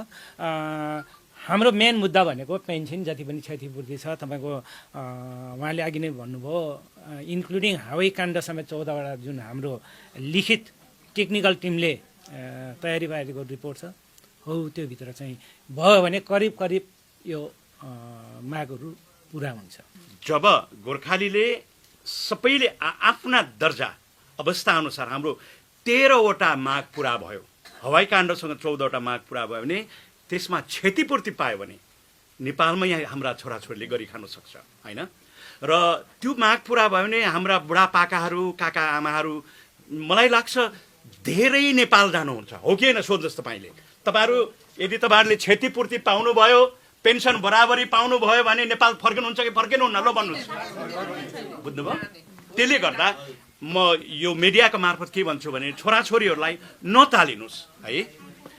कतिपय छोराछोरीहरू नेपालमा राम्रा पढेका होइन, डक्टर पढेका, वकिल पढेका छोराछोरीहरू मलाई भन्छन्, मामा म त देशमै फर्किन्छु, यहाँ मेरो अधिकार लिए, अब म देशमा गएर सेवा गर्छु होइन भनेर पनि भन्नुभएको छ। भने हामीले सक्दो हाम्रा छोराछोरीहरूलाई, ऐतिहासिक अन्याय भयो, उहाँहरूले अपर्च्युनिटी गुमाउनु भयो। यदि उहाँहरू अहिले 55 वर्ष पुगेको मान्छे उहिले आएको भए यो देशमा मन्त्री हुन सक्थ्यो होला, यो देशको के अरे आर्मीमै भयो भने जनरल हुन सक्थ्यो होला, वकिल हुन सक्थ्यो होला कि सक्दैन थियो होइन। अहिले हाम्रा छोराछोरीले कस्तो उन्नति गरेका छन्। युनिभर्सिटी कलेजहरूमा जानुहोस् त, हाम्रा छोराछोरीहरूले उच्च मार्क ल्याएर यहाँका गोरागोरी यहाँका टिचरहरूलाई नै खार खुलाइदिएको छ। त्यस्तो अपर्च्युनिटी हामीले गुमायौँ हाम्रा छोराछोरीले। त्यसले गर्दा हामीले यो 13वटा 14वटा कुराहरू सल्भ भयो भने हामी सबै त नभनौँ, धेरै मान्छे नेपाल फर्किन्छ। र हाम्रा छोराछोरीहरूलाई म के मिडिया मार्फत मेरो व्यक्तिगत अनुभव र मैले बुझेको कुरा सुनाउँछु भने छोराछोरीहरूको भविष्य अब यहाँभन्दा नेपालमा छ। जब हामीहरूको क्षतिपूर्ति हरेक कुरा पायो भने नेपाल जुन प्रकारले विकास हुँदैछ त्यहाँ छ अपर्च्युनिटी। मैले सयौँ के अरे युरोपियनहरू भेटेको छु, उनीहरूले छोराछोरीलाई साउथ इस्ट एसियामा लगेका छन्। किन लग्यो भन्दा फ्युचर इज द्याट। बुझ्नुभयो? त्यसले गर्दा अहिले सबैभन्दा जटिल समस्या भनेको नै यो हाम्रो क्षतिपूर्ति, पेन्सन, रिडेन्डेन्सी जति माग छ त्यो पाउने साथ हाम्रा धेरै छोराछोरीहरूले बेलायत आउनको लागि प्रयास गर्ने छैनन्। तर पाउने हो कि होइन भनेर उहाँहरू दोधारमा परेर डराएर आउनु भएको हो भने कति त अब बाबाआमालाई सेवा गर्छन् भनेर ल्याएका हौँ, अघि बहिनीले भनिहाल्नुभयो होइन। बेलायतमा काम नगरिकन खानु पाइँदैन, अत्यन्तै कष्ट गर्नुपर्छ। फेरि उनीहरू शिक्षित छैन, एकदमै भन्दा तल्लो तहको काम गर्नुपर्छ, दुःख लाग्छ होइन। दुःख लागेर के गर्नु, अब ढिलो भइहाल्यो। त्यसले गर्दा कुरोको चुरो भनेको चाहिँ यो वार्ता चाहिँ छिटोभन्दा छिटो हुनुपर्छ होइन, त्यसले नै सबै निराकरण गर्छ। अघि कुरा गरिराख्दा होइन, जस्तै अब नेपालमा रहनुहुने जति पनिले हेरिराख्नु भएको छ उहाँहरूले चाहिँ एउटा आक्रोश पनि हुनसक्छ। यो हामीले जुन कुरा गरिरहेका छौँ नेपालमै राम्रो छ, नेपाल युकेमा भन्दा नेपालमा अझै गर्न सक्छौँ हामीले भनिरहेका छौँ, तर उहाँहरूलाई चाहिँ तिमीहरू चाहिँ युकेमा बसेर भुक्छौ त्यो पनि कमेन्ट छ होइन, त्यस्तो पनि।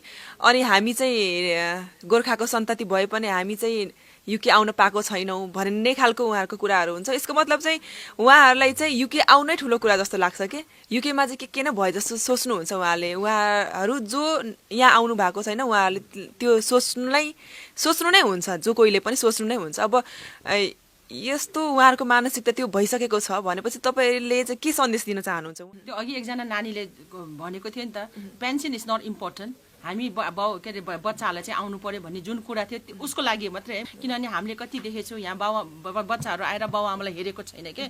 म अहिले भर्खरै म त्यस्तै केसबाट म आइरहेको छु यहाँ। बाउआमा चाहिँ उहाँ बिमार भएर सिकिस्त छ, के अरे जिपीमा चाहिँ अपोइन्टमेन्ट छ, जिपीमा चाहिँ आउँदै आइदिन्न। किन आउँदैन त, छोराछोरी लैदिए पो आउँछ उनीहरू, हिँड्न सक्दैन, बाउ चाहिँ प्यारालाइज भएर, छोराछोरी चाहिँ नोकरी गर्नको हतार होइन। त्यस कारणले गर्दा तिनवटा बच्चाहरू हुँदा मात्रै बाउआमा चाहिँ जिपी जान सकेको छैन भनेपछि यस्तो समस्याहरू धेरै आइरहेको छ। मैले यो कुरा गरेको चाहिँ सबैलाई होइन कि त्यो जुन नानीले पेन्सन तिथि बुढाबुढी भइसक्यो, पेन्सन तिथि र पेन्सन चाहिँ चाहिँदैन, हामी चाहिँ आउनु पाउनु सक्छ हामी गोर्खाको बच्चा भन्ने जुनले क्वेसन गरेको थियो नि उसको लागि मात्रै है। अब यो सबै नानी केटकेटीहरू तपाईँको कति त अहिले भान्जा भनौँ न होइन, उनीहरू 80-90 वर्ष नि पुगिसक्यो होला, यो सम्भवको कुरा रहेन।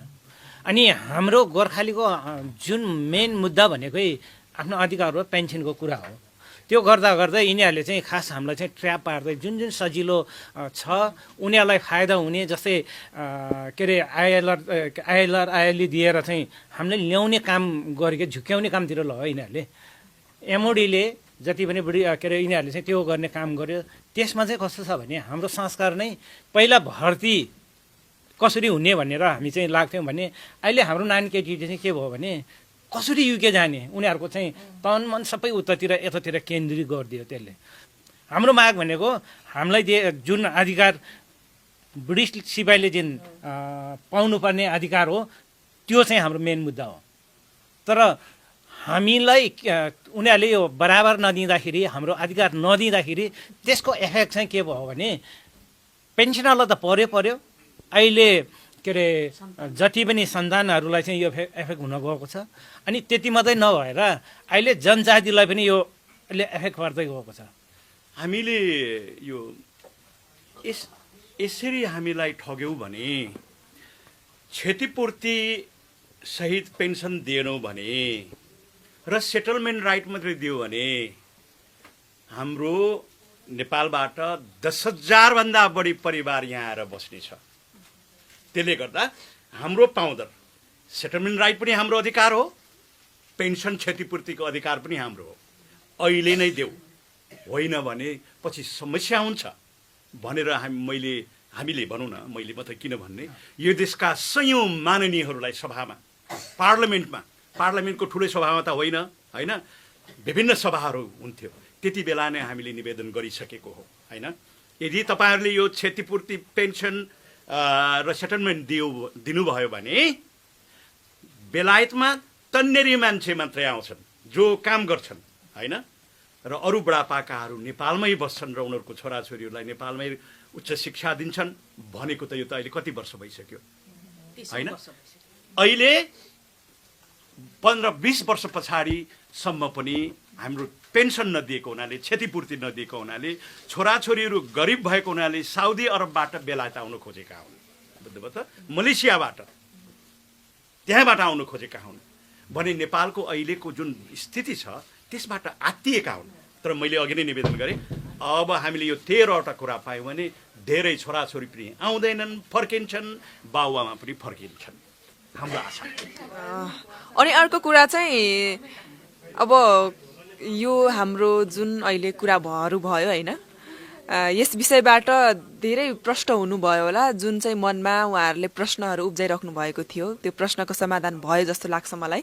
युके मात्र भन्छौँ हामी, मान्छेहरूले युकेमा बस्नेहरूले फोटो पोस्ट गरेको देखेर होइन, एकदमै रमाइलो गरेको देखेर त्यो भरमा चाहिँ एकदमै युके एकदमै राम्रो छ भन्ने नसोच्दा हुन्छ। पक्कै पनि यो हाम्रो भनाइ नै हो होइन।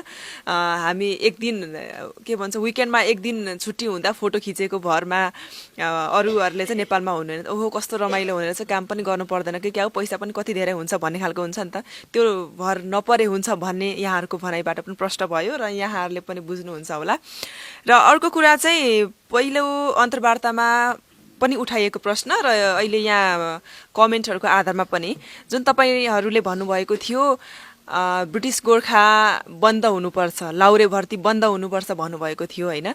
र धेरैजनाले चाहिँ यो विषयमा चाहिँ किन बन्द हुनुपर्छ, हामीलाई एउटा रोजगारीको अवसर पनि हो, हामी खाडी मुलुक जानुभन्दा युके भर्ती लाग्यो भने त हाम्रो परिवार पनि एकदमै राम्रो हुन्छ, फाइनेन्सियली पनि सपोर्ट हुन्छ भन्ने खालको धेरैको तर्क रहेको छ।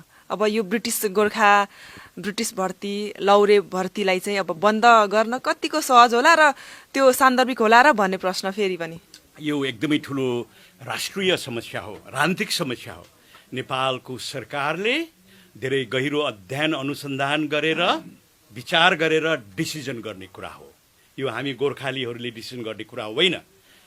तर जुन कुरा उठ्यो गोर्खा भर्ती गर्छौँ भनेर हामीले भन्नु कर लाग्यो, त्यो भन्नुको अर्थ र हामीले घोषणा गरेको चाहिँ के भने यसरी हामीलाई यत्रो 200 वर्षसम्म अन्याय गर्छ, हामीले यसरी डिप्लोमेटिकली बसेर छलफल गरेर यो समस्या समाधान गरौँ न, ढिलो भइसक्यो हो भन्दा पनि मान्दैन भने, हामीलाई पत्याउँदैन भने हामी पनि हाम्रो अधिकार नपाइन्जेलसम्म गोर्खा भर्ती बन्द गर्छौँ, स्थगन गर्छौँ, बन्द होइन स्थगन, रोक्ने कोसिस गर्छौँ।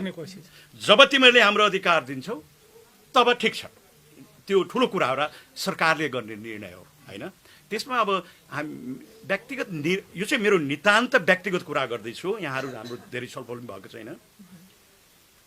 प्राध्यापक ब्यारी कोरेट भन्ने राजा वीरेन्द्रको गुरुले मलाई के भन्नुभएको थियो भने ज्ञानराज गोर्खाली र गोराको रगतको साइनो छ। मैले कुरा बुझिनँ एकैपल्टमा लाउरेले।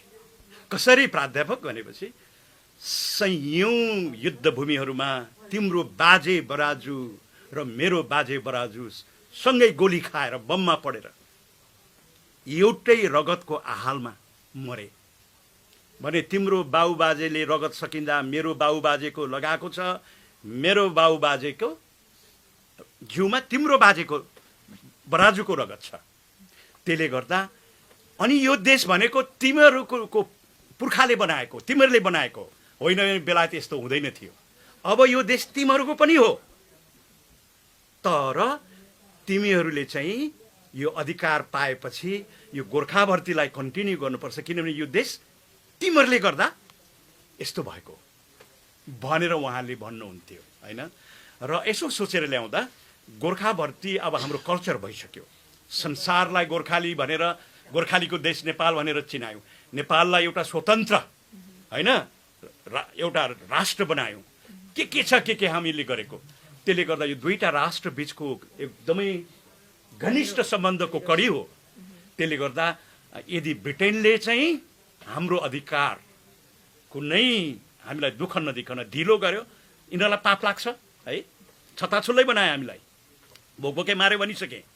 अब त्यो पाप त उनीहरूले भोग्छ, तर अब उपरान्त गोर्खा भर्ती कन्टिन्यू नै गर्नुपर्छ भन्ने यो चाहिँ मेरो नितान्त विचार हो र धेरै विद्वानहरू यहाँका गोराहरूसँग कुरा हुन्छ। अर्को कुरा म हाइपोथेटिक त हुन्न, यदि गोर्खाली छैन ब्रिटिस आर्मी भने त्यो गोराहरूको मोराल कस्तो होला है, सायद राइफलै छाडिदिन्छ होला। इन्डियामा गोर्खाली छैन भने इन्डियाको आर्मीले के गर्ला? त्यस्तो अवस्था हाम्रो इज्जत प्रतिष्ठा हाम्रो मोरालले गर्दा दुईटा राष्ट्र, इभन सिङ्गापुरको कुरा, सुल्तान ब्रुनाईको सुल्तान किन अरूलाई राख्नु माग्दैन, गोर्खालीलाई मात्र राख्छ होइन। तर ब्रिटेनले यसरी ह्युमन ट्राफिकिङ गर्न मिल्दैन। मलाई यहीँको गोराहरूले भन्छ Gyanraj our government is human trafficking. हाम्रो देशले तिमीहरूलाई यहाँ के अरे बेचेर फाइदा गरिराखेको छ। कति भाग्यमानी ब्रिटेन, एकातिर आफ्नो देशको रक्षा पनि गर्न पायो, भएन उल्टो उनीहरूलाई त्यत्रो अरबौँ अरब, नेपाली त खरब, यदि त्यो पैसा हामीले पाउनुपर्ने कुरा पाएको भए नेपाल कस्तो हुन्थ्यो? के राई लिम्बू गुरुङले जाँड खाएरै सक्थ्यो त हामीले? त्यसले गर्दा राष्ट्रलाई ठुलो घाटा भयो। अब गोर्खाभर्ती कन्टिन्यू गर्यो भने ब्रुनाईलाई कसरी दिने? नेपाल र ब्रुनाईको बिचमा हुनुपर्छ, सिङ्गापुर र नेपालको बिचमा सहमति हुनुपर्छ, भारत र नेपालको बिचमा फाल्टै हुनुपर्छ भने ब्रिटेनले राख्नु माग्छ भने ब्रिटेन र नेपालको बिचमा हुनुपर्छ। अब त हाम्रो यहाँ धेरै सन्तानहरू पनि आइसक्यो होइन। यो 14वटा माग पुरा भयो भने यो आउँदो वर्षभित्रमा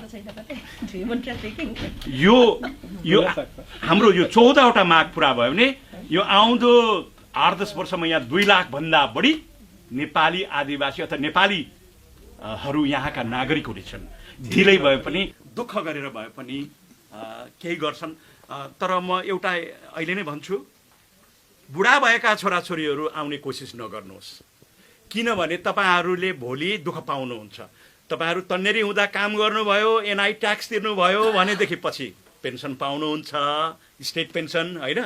यदि तपाईँहरूले एनआई कन्ट्रिब्युसन गर्नु भएन भने फेरि तपाईँहरूको हालत तपाईँहरूको बाबा आमाको जस्तै हुन्छ। त्यसले गर्दा अब हामी यो वार्तालाई छिटोभन्दा छिटो गरौँ। हामीलाई सोध्ने मात्र होइन, आन्दोलनमा सबै आउनुहोस्, छिटो सफल बनाऊ। क्षतिपूर्ति र पेन्सन पाउने साथ तपाईँहरूको मानसिकता रातको दिन हुनेछ होइन। तपाईँहरूले युके आउनु म जाँदिनँ भन्ने पनि कतिले तपाईँहरूले डिसिजन गर्न सक्नुहुन्छ। गोर्खा भर्तीकै बारेमा अलिकति थप्नु मन लाग्यो, किनभने यो अलिकति क्लियर नभएर नि मान्छेहरू हामीलाई यो आन्दोलनलाई अलिकति विरोध गरेको अवस्था थियो। हामीले जुन पोखरामा गएर यो कार्यक्रम गर्दाखेरि धेरै विरोध आए। यो हाम्रो गोर्खा सत्याग्रहले यो आन्दोलन अघि नै भन्यो स्टप गर्न खोजेको होइन, केही समयको लागि दबाब दिनलाई हामीले यो कार्यक्रम गरेको हो। टोटली हामी को र हामी के अरे गोर्खा भर्ती बन्द गर्ने? हामी सरकार होइन, हामी त पीडित पक्ष हो। पीडित पक्षले त जहाँ जहाँ दबाब सिर्जना गर्दै कुन चाहिँ इफेक्टिभ हुन्छ त्यो कुरालाई हामी गर्न खोजेको मात्रै हो। गर्दै गोर्खा भर्ती केन्द्र बन्द गर्ने चाहिँ आन्दोलनको के अरे आन्दोलन गर्ने मान्छेको चाहिँ उयो होइन, तर यसले चाहिँ दबाब दिनलाई मात्रै हामीले यो गरेको हो। गर्दाखेरि अनि अर्को कुरा के पनि हाम्रोमा अलिकति साथीहरूले के बुझ्नु पऱ्यो भने हामीले कहिले पनि सशस्त्र आन्दोलन गरेको होइन, त्यो कुरा पनि हाम्रो बाजिएको हो। हामी त सशस्त्र होइन, सशक्त गर्ने हो, सशक्त स्ट्रङली जाने हो। अनि अर्को कुरा के पनि हो भने हामी सशक्त भन्दा पनि एकदमै इफेक्टिभ तरिकाले जाने हो। नत्र भने हामी किन आमरण अनसनमा जानु पर्थ्यो त? त्यो इफेक्टिभ हुन्छ, किनभने अर्कालाई दुःख नदिकन एकदमै के अरे महात्मा गान्धीको सिद्धान्तलाई लिएर त्यसलाई फलो गरेर अरूलाई के अरे जति सक्दो आकर्षित गरेर हामीतिर एकदमै सिम्पल तरिकाले इफेक्टिभ तरिकाले हामीले कार्यक्रम गर्ने हो। त्यही कार्यक्रम हामी सधैँ कन्टिन्यू हुन्छ। गर्दाखेरि हाम्रो अहिलेको आन्दोलन भनेको सशस्त्र आन्दोलन भने सशक्त गरेर जाने हो, जुन चाहिँ इफेक्टिभ हुन्छ त्यही गर्ने हो। अनि अर्को कुरा चाहिँ गोर्खा भर्ती बन्द गर्ने चाहिँ हामीले त स्थगन गर्नलाई मात्रै केही समय हामीलाई यस्तो हुँदाहुँदै हो त्यो मात्रै गरेको। जस्तै हामीले 2013 के अरे 15मा जुन अर्को आन्दोलन ल्याउँदाखेरि पनि हामीले 200 वर्षको के अरे उत्सव हामीले बिथल्न खोजेको होइन। हाम्रो त्यतिखेरकै हाम्रो लिफलेट जति पनि नारा छ, हामी पनि 200 वर्षको के अरे उत्सव चाहिँ सेलिब्रेसन सँगै मनाउँ न। 200 वर्षसम्म तपाईँहरूले शोषण त गर्यो, अब 200 वर्षमा तपाईँहरूले पुरा गरिदिएर हामी पनि तपाईँहरूसँगै बसेर एउटा सेलिब्रेसन गरौँ न भन्ने चाहिँ हाम्रो नारा थियो। हो त्यसमा पनि के अरे उनीहरूले इग्नोर गर्यो, आफ्नै तरिकाले गर्यो। यो कतिसम्म सहने? अब त्यस्तो के अरे सधैँ थिचोमिचो भएपछि त यो बाध्यता भएर अब अगाडि निस्किनु पनि मर्नै पर्यो, किनभने मर्ने पनि उनीहरूसँग हामी लडेर सक्दैन। एउटा पावरफुल कन्ट्री, बुद्धि के अरे सबै धन बुद्धि सबै भएको कन्ट्रीसँग गर्दाखेरि हाम्रो उपाय नै छैन। अब गल्लीमा गएर तेर्सिने भए हाम्रो के छ त? त्यो नै हाम्रो चाहिँ हामीले चाहिँ आन्दोलनको चाहिँ त्यसरी अगाडि बढाएको हो। गर्दाखेरि साथीहरू भ्रम नहुनुहोस्, सशस्त्र आन्दोलन होइन, के अरे हामीले गोर्खा भर्ती चाहिँ स्टप गर्नलाई चाहिँ हामीले गरेको चाहिँ होइन। बरु त्यसमा हामीले एउटा कुरा थप्छु, हामीले प्रत्यक्ष रूपले त कुरा उठाइसकेका छैनौँ, तर त्यो जुन गोर्खा भर्तीलाई स्थगन गर्ने केही थाम्ने भन्नेको अर्थ त्यहाँ अर्को पनि उद्देश्य छ। के उद्देश्य हो भने यिनीहरूले भर्ती गरेर सिङ्गापुर पनि पठाउँछ, यता पनि ल्याउँछ। 20,000 हाम्रा छोराछोरीहरूले 2 वर्ष 3 वर्ष ट्रेनिङ गर्छन् पढ्न छोडेर। भरै भर्ती हुने बेलामा मरेर यसपाला 400 करिब थपेर यसपाला थपेर 19,000 भन्दा बढी हाम्रा छोराहरू पढ्न छोडेर ट्रेनिङ गर्छन्, अन्तमा भर्ती हुँदैनन्। उनीहरूको पढाइ पनि बिग्रियो एकातिर पहिलो कुरा। दोस्रो कुरा, जब भर्ती भएन भने उनीहरूलाई मानसिक रूपले म त कामै नलाग्ने भएछु है भनेर उनीहरूलाई एकदमै मानसिक पीडा भयो र उनीहरू एकदमै दुखित बने होइन। भने अर्को धेरै छोराछोरीहरू त्यो ट्रेनिङले गर्दा उनीहरूलाई धेरै असर पर्यो फिजिकल्ली। कतिको खुट्टा मर्किएको छ, भाँचिएको छ, ढाड सर्किएको छ, घाँटी मसल टियर भएको छ। भने मेन्टल्ली एकदमै छोराछोरीलाई असर परेको छ। त्यसले गर्दा यो भर्ती लाग्ने तरिका, लगाउने तरिका पनि हेरफेर हुनुपर्छ, जसले गर्दा हाम्रो नेपाली समाजमा विशेष यो राई लिम्बू गुरुङहरूको छोराछोरीहरू चाहिँ नबिग्रुन्। यदि बिग्रियो भने क्षतिपूर्ति तिर। यसमा भर्ती चाहिँ कस्तो हो भने ब्रिटिस आर्मी भनेपछि ब्रिटिस आर्मी जसरी गोरालाई चाहिँ भर्ती गर्दा उनीहरूको सिम्पल तरिकाले सिम्पल जो भर्ती हुन मनपर्छ हो त्यो तरिकाले सरलीकरण गरिदियो भने एकदम सजिलो। किन गोर्खालीलाई चाहिँ भिन्दै तरिकाको सेलेक्सन, के अरे गोरालाई चाहिँ भिन्दै किसिमको सेलेक्सन। अघि उहाँले भने जस्तै यसले के गर्छ भने उहाँको फ्युचरै भर्ती हुने त यस, त्यसमा म के अरे नराम्रो छ भन्दिनँ। अहिलेको टोलीको सबै अब बराबर सुविधा पाइसकेको अवस्थामा त्यो उनीहरूलाई फाइदा नै छ। जति पनि तपाईँको 3 वर्ष उहाँहरू 16-17 वर्ष 17.5 वर्षबाट भर्ती सुरु हुन्छ। जुन उहाँहरूको चाहिँ एकदमै प्रगति गर्नुपर्ने, कलेज जानुपर्ने, युनि जानुपर्ने बेलामा के भयो, उहाँको मानसिकता नै हाम्रो छोरछोरी चाहिँ भर्तीतिर केन्द्रित भएपछि उहाँको 3 वर्षको एकदमै प्रगति गर्नुपर्ने पिक समय लस भयो। गर्दै यसलाई एकदमै सरलीकरण गरिदियो भन्ने चाहिँ हाम्रो माग हो। गर्दाखेरि त्यो कुराहरू पनि हाम्रो अस्तिको जुन टेक्निकल टिममा चाहिँ यो कुराहरू उठेको छ। यो कुराहरू अझै छुटेछ भने पनि हामीले वार्ता समितिमा उठाउनुपर्छ अनि उठाइनेछ। त्यो चाहिँ यसको मतलब चाहिँ हामीले अहिले भनिराखेका छौँ होइन, तपाईँहरूले भन्नुभएको छ गोर्खा भर्ती बन्द चाहिँ हामीले गर्न खोजेको होइनौँ, स्थगित चाहिँ केही सम्म गरेको हो, तर अब चाहिँ त्यो स्थगन पनि छैन। हामीले गोर्खा भर्ती भिड्न पाउनुहुन्छ, लगाउन पाउनुहुन्छ, तर समानुपातिक चाहिँ हुनु पर्यो यहाँ ब्रिटिस र नेपालको भन्न खोज्नु भएको होइन। त्यसैमा एउटा क्लियर गरिहाल्नु पर्यो, हामीले यो स्थगनको लागि फेरि कार्यक्रम ल्याउँदैन भनेर चाहिँ हामी भन्दैन। किन त्यसलाई फुल स्टप लाउनु मिल्दैन। आन्दोलनको विभिन्न किसिमको रूप हुन्छ होइन, त्यसले रूप अर्कै पनि लिन सक्छ। हामीले यो गर्दैन भनेर हामी कुनै पनि कुरामा प्रमिस गर्दैन। हामी भरे फेरि यहाँ त अनसन बस्यो, भोलि अनसन बस्नुपर्ने अवस्थामा हामी 2-3 ठाउँमा लन्च गर्नु पऱ्यो भने नेपाल सरकारको अब तपाईँको सिंहदरबारमा हामी अनसन बस्नु पऱ्यो भने, ब्रिटिस एम्बासीको अगाडि बस्नु पऱ्यो भने, भोलि ब्रिटिस क्याम्प काठमाडौँ अनि पोखरालाई हामीले बस्नुपर्ने अवस्था आउँछ। गर्दाखेरि यो दबाब दिने कार्यक्रममा हामीले यो गर्दैन भनेर हामी प्रोमिस गर्दैन। त्यो कार्यक्रम जुन चाहिँ कार्यक्रम गर्दा इफेक्टिभ हुन्छ, एकदमै त्यो कार्यक्रमलाई हामी एकदमै शान्तिपूर्ण तरिकाले हामी कार्यक्रम गर्छौँ। कुनै पनि उच्छृङ्खलाको कार्यक्रम हुँदैन, तर हामी चाहिँ यो गर्दैन भनेर चाहिँ हामी फुल स्टप लाउँदैन। त्यो कार्यक्रम चाहिँ हाम्रो चाहिँ अघि नै हामीले भन्यौँ कन्टिन्यू हुन्छ। 4 र 5 को नोभेम्बर दुनियाँ विद्वान बुद्धिजीवी नेपालको राजनेताहरूले अब हामीलाई कुन बाटो जाऊ, उहाँहरू के गर्नुहुन्छ, हामी के गर्ने होइन, कुन बाटो जाने, कस्तो प्रकारको आन्दोलन गर्ने, गोर्खा भर्तीलाई अझ अघि जस्तै स्थगन गर्ने, भोकहडताल बस्ने, नेपालको सर्वोच्च अदालत जाने, अन्तर्राष्ट्रिय अदालत जाने, यी यावत कुराहरू भने राजनीतिक रूपले त अब संसदले त्यत्रो व्हाइट पेपर इस्यु गरिसक्यो नेपालको संसदले। 3 पल्ट नेपाल सरकार डराएको हुनाले गर्दा अब यो 4 र 5 को जुन अन्तर्राष्ट्रिय सम्मेलन छ यसले हामीलाई कसो गर्ने, गोर्खालीहरू अब यो गर त्यो गर भनेर म्यान्डेट दिन्छ। त्यही अनुसार हामी अबको आन्दोलन झन् सशक्त हुन्छ। अब चाहिँ एउटा निर्णयमा पुगिसक्न आँट्नु भयो भन्नु न होइन यसको अर्थ चाहिँ। र हामीले अब यो गर्नुपर्ने कारण चाहिँ के हो भने शब्द त अब अलिकति बोल्दाखेरि सभ्य बोल्नु भन्दा भन्दै पनि कहिले कहिले असभ्य शब्दहरू निस्किन्छ। अब बेलायत चाहिँ एक प्रकारले नकचरा नै भइसक्यो क्या, हामीले भन्नुपर्दा नकचरा। किनभने 204 वर्ष भइसक्यो जुन बेला हाम्रा पुर्खाहरूलाई लिएर गयो, जुन बेला उहाँहरूको एउटा भनौँ न 16-17 वर्षको उमेर भनेको त कस्तो उमेर हो त्यो बेला भनेको जे पनि गर्नु सक्छ। र त्यो बेला उहाँहरूलाई आफ्नो परिवारबाट छुटाएर लिएर गयो, दुनियाँ संसारमा चाहिँ लडायो, तर उहाँहरूको श्रीमतीहरू घरमा थिए भने त्यो बेला भने त श्रीमती र श्रीमानसँगै बस्ने बेला हो नि, होइन र? त्यो उनीहरूले छुटाए, तर उनीहरूको ब्रिटिसलाई चाहिँ क्षतिपूर्ति दियो। श्रीमती श्रीमान छुटाए बापत उनीहरूको क्षतिपूर्ति सेपरेसन अलाउन्स भनेर दियो। तर हाम्रो गोर्खाजहरूलाई कसलाई दियो उहाँहरूलाई सोध्नुहोस्। त्यसपछि उहाँहरूले चाहिँ 15 वर्ष जागिर गरायो। किन 15? उनीहरूको चाहिँ 22 वर्ष गरायो, हाम्रोलाई चाहिँ किन 15 वर्ष मात्रै? र 15 वर्षमा चाहिँ हाम्रो गोर्खालीलाई चाहिँ किन 3 वर्ष मात्रै परिवार राख्ने अधिकार दियो?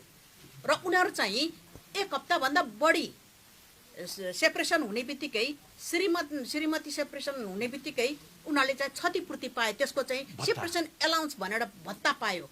हामी चाहिँ 15 वर्षमा 3 वर्ष पायौँ, 12 वर्ष हामी चाहिँ श्रीमानसँग चाहिँ अलग भएर बस्यौँ, खै हामीलाई चाहिँ भत्ता।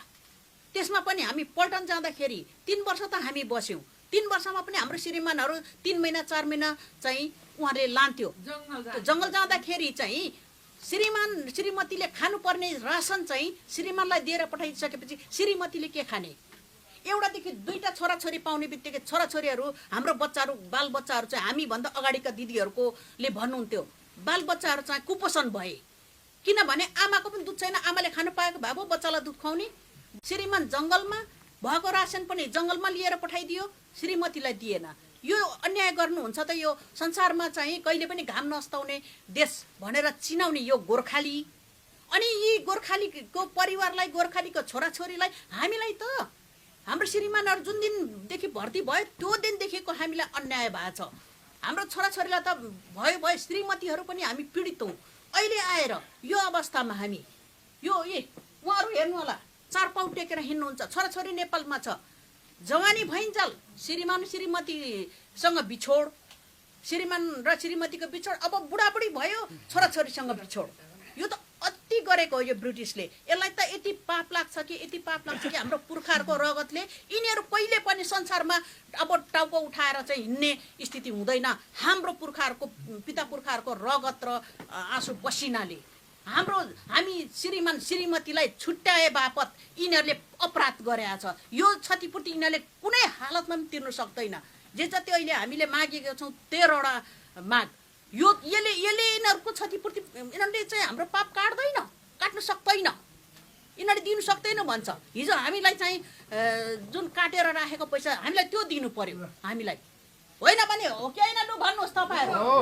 अनि यस्तो अवस्थामा हामीलाई पटनमा लाँदाखेरि पनि हाम्रो बच्चाहरूलाई चाहिँ कुपोषण बनायो। नेपालमा गयो, श्रीमान छैन, हामी गएर फेरि हलो कोदालो गरेर हाम्रो छोराछोरी हुर्कायौँ। यसको क्षतिपूर्ति यिनीहरूले दिन्छ? हो, यही हो हाम्रो।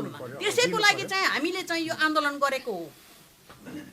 त्यसैमा मैले एउटा कुरा थपेँ, हाम्रो महिला संयोजकको भनाइलाई नै गर्दै म अस्ति नेपालमा जाने बेलामा अहिले अन्तर्राष्ट्रिय सम्मेलनको लागि एकदमै राम्रो तयारी भइरहेको छ। त्यसमा हाम्रो साथीहरूले के गरेको छ भने जति पनि हामीले अहिलेसम्म गरेका डकुमेन्टेसनहरू त्यसमा कति साथीहरूले गल्ती गर्यो भने त्यो गल्तीहरू नै अब आउँछ। अब मैले गल्ती गरेँ भने त्यो गल्तीहरू आउँछ, किनभने हामीले पहिला मुद्दाहरू लड्ने, त्यो मुद्दाहरूमा हाम्रो मुद्दा राम्रो तयारी थिएन भन्ने कुराहरू त त्यो लुग्ने कुरा छैन। म ग्रेसमै थिएँ, युकेमा हुँदाखेरि 2003मा लगाएको मुद्दाको प्रिपेरेसन कति थियो भन्ने कुराहरू हामीसँग फाइल आइसकेको छ। जति पनि हामीले अहिलेसम्म गरेको कानुनी प्रक्रिया लडाइँहरू छ त्यो सबै फाइल हामीसँग तयारी भइसकेको छ। अनि ब्रिगेड अफ गोर्खाजको स्ट्यान्डिङ अर्डर BGSI भन्छ, त्यसलाई चाहिँ brigade of Gorkhas standing instruction, त्यो चाहिँ झन्डै यति बुक छ, त्यो अध्ययन गर्नको लागि हाम्रो के अरे वकिल साथीहरूले कानुनी के अरे कानुनविदहरूले चाहिँ त्यो तयारी स्टडीको लागि गरेको छ। त्यसमा के छ भने तपाईँको रेकर्ड अफिसले गरेको रेकर्डहरू त्यसलाई चाहिँ यसरी बिजिएसआई भनेको एउटा टर्म एन्ड कन्डिसन, गोर्खालाई चाहिँ टर्म एन्ड कन्डिसन छुट्टै बनाएर भेदभाव कसरी गर्ने कसरी उयो गर्ने भन्ने खालको एउटा इन्स्ट्रक्सन हो, प्रमाण हो। त्यो प्रमाणहरू हामीमा आइसक्यो। त्यो कानुनविदहरूले त्यो तयारी बनाइराखेको छ। क्विज रेगुलेसन हामीले स्टडी गरिराखेको छ। जति पनि अहिले जेकी डोयल प्राइजले गरेको रिपोर्टहरू हाम्रोमा फाइल भएको छ, त्यो कानुनविदहरूले तयारी गरेर हेरिराख्नु भएको छ।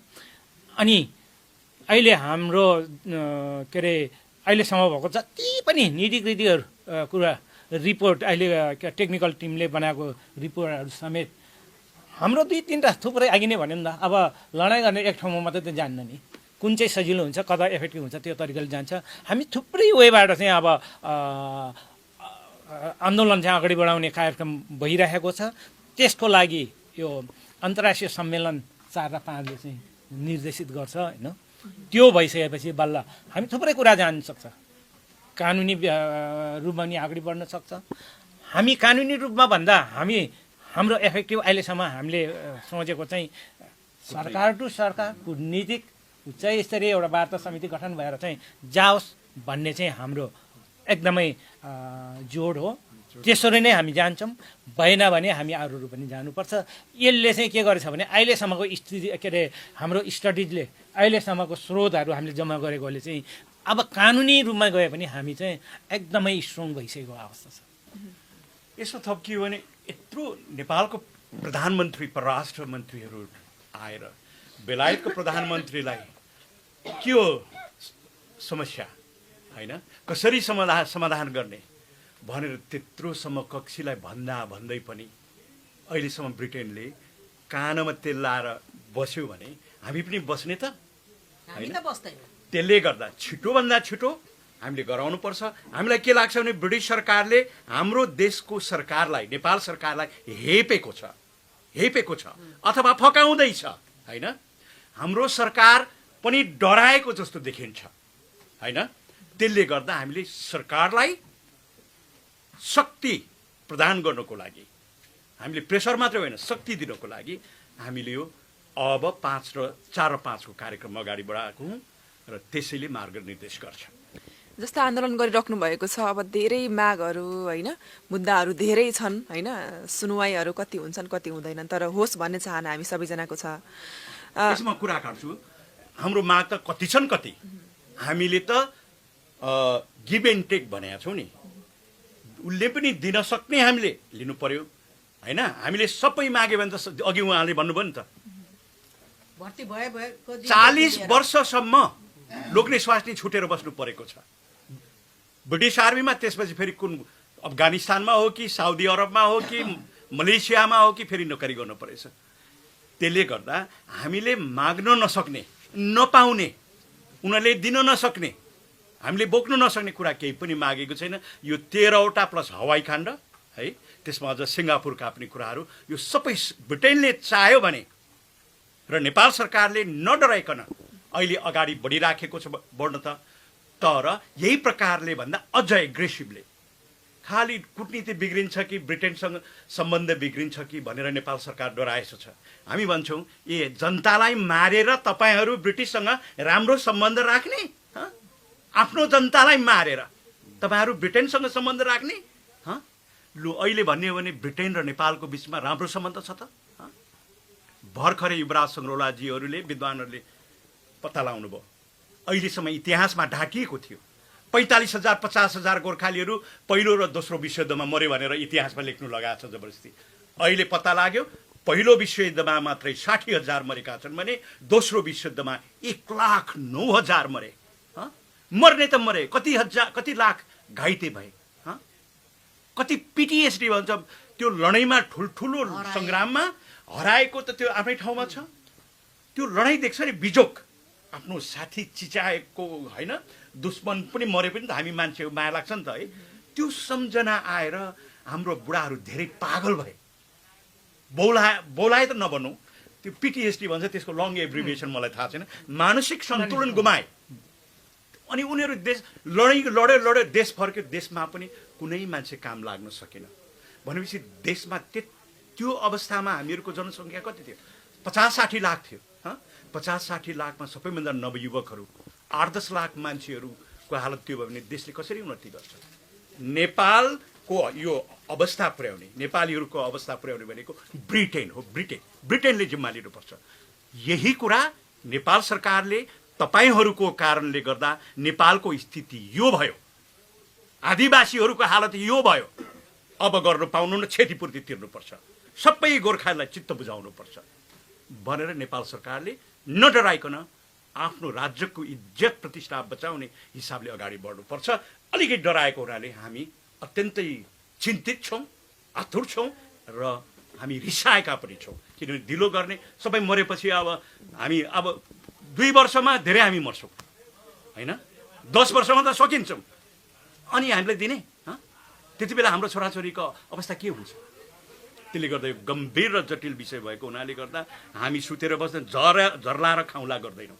अरू कतिपय गोर्खालीहरू, लाउरीहरू छन् नि, लड्ने चाहिँ गोर्खाली, झर्लाएर खाउँला भन्ने चाहिँ लाउरीहरू। ती लाउरीहरूलाई हामीले छोडेर हामी गोर्खाली चाहिँ अगाडि बढ्छौँ। यो धेरैहरू कुरा भनिरहँदा होइन, कति कुराहरूले चाहिँ एकदमै हाम्रो हुन्छ नि गोर्खालीको रगत उम्लिने खालको कुराहरू पनि छन्। तर अब यसरी बोल्दा संयम भएर बोल्नुपर्ने अवस्था पनि हुन्छ होइन। यसैका लागि अब तपाईँहरू गोर्खालीहरू भनौँ, हामी नै भनौँ न होइन, आन्दोलन गरिराख्ने अवस्थासम्म पनि आयो। अब यो आन्दोलनको कुरा आउँदा त अघिल्लो अन्तर्वार्तामा पनि भन्नुभएको थियो आन्दोलन हामी गर्दैछौँ, अनसनसम्म बस्यौँ हामी भनेर भन्नुभयो र यथावत तपाईँ आफै पनि फेरि पनि बस्न तयार हुनुहुन्थ्यो, पहिला पनि बसिसक्नु भएको होइन। अब यो आवरण अनसनदेखि लिएर धेरै आन्दोलनहरू गर्ने कुराहरूमा हरेक कुरामा फाइनेन्सियल एउटा आर्थिक पक्ष जोडिएको हुनसक्छ। अब यो आर्थिक पक्ष चाहिँ यहाँहरू आफैले ल्याएर आफैलाई गर्नुहुन्छ या त सरकारले दिन्छ या त कहीँ संस्थाबाट आउँछ? अनि अर्को कुरा चाहिँ यस्तो सामाजिक संस्थाहरूलाई धेरैहरू छन् जो नेपालमा पनि छन्, यहाँ पनि छन् होइन, एउटा संस्थागत रूपमा रहनु भएको हुन्छ, संस्थागत एकदमै सामाजिक कामहरू गरिराख्नु भएको हुन्छ। तर उहाँहरूलाई आरोप के हुन्छ भन्दाखेरि सामाजिक संस्था भनेर बाहिर भन्नुहुन्छ तर धेरै आर्थिक हिसाब किताबहरू चाहिँ देखाउनुहुन्न, हिनामिना हुन्छ, पैसाहरू एकदमै उहाँहरूले खाइदिनुहुन्छ, कहाँदेखि ल्याइदिनुहुन्छ भन्ने खालको प्रश्नहरू पनि धेरै उब्जिन्छ यो विषयमा जोड्दा होइन। यो विषयलाई नै एकदमै क्लियर गरिदिनुहुन्छ तपाईँले। हजुर, अर्कालाई आक्षेप लगाएको होइन, केही सङ्गठन नाम पनि नलिउँ सबैले चिन्नुहुन्छ, उहाँहरूले करोडौँ रुपियाँ उठाउनु भयो, जबरजस्ती उठाउनु भयो होइन, कहाँ लानुभयो? त्यसले गर्दाखेरि हामीलाई पनि यति मुस्किल पर्यो आर्थिक रूपले बलियो हुनको लागि, किनभने बेलायत जस्तो ठाउँमा आन्दोलन गर्नु छ। तर हाम्रा साथीहरू यहीँ हुनुहुन्छ, म त यस्तै भइहालेँ, भुक्कै भइहालेँ होइन। मेरो साथीहरू रातभरि ड्युटी बसेर, हाम्रो केन्द्रीय समितिमा करिब 55 जना मान्छे छौँ एक्टिभ केन्द्रीय समितिमा, उहाँहरूले अहिलेसम्म 3 to 5 हजार खर्च गर्ने त कोही पनि छैन, त्योभन्दा कमी खर्च गर्ने त। ओके, पहिलो कुरा चाहिँ हाम्रो सोर्स भनेको केन्द्रीय समितिका अभियन्ताहरू हो, त्यहाँबाट ल्याउँछौँ। अरू चाहिँ जति सजग मानिसहरू छ, अन्याय भयो लड्नुपर्छ, भिड्नुपर्छ भनेर केही डोनेसनहरू आएको छ। हामीले यो 13 सालदेखि अहिलेसम्म करिब 1,05,6 हजार पाउन्ड उठाएका छौँ। बेलायत जस्तो ठाउँमा हाम्रो सचिवालय चलाउनु पर्यो, कति मान्छेलाई मुभ गर्ने, नेपाल युके डेलिगेसनहरू पठाउनु पर्यो। एउटा इक्जाम्पल, हाम्रो मेजर जुन हाम्रो वार्ता कमिटीको प्रवक्ता, उहाँ 5 पल्ट नेपालदेखि आउनुभयो, आफ्नो खर्चमा आउनुभयो है। म अहिलेसम्म यसपाला भने गोर्खालीको पैसाले उठ्दैछु नि अन्तर्राष्ट्रिय सम्मेलनको लागि भने हाम्रा साथीहरू सबैले आफ्नो खर्च गरेर आन्दोलनलाई ल्याउँदै मुस्किल पर्यो, नसकेर भोकहडताल बस्यौँ, त्यसले पनि केही काम त गर्यो। तर अझ आन्दोलन गर्नको लागि हामीलाई अझै आर्थिक रूपले निकै कठिनाइ छ।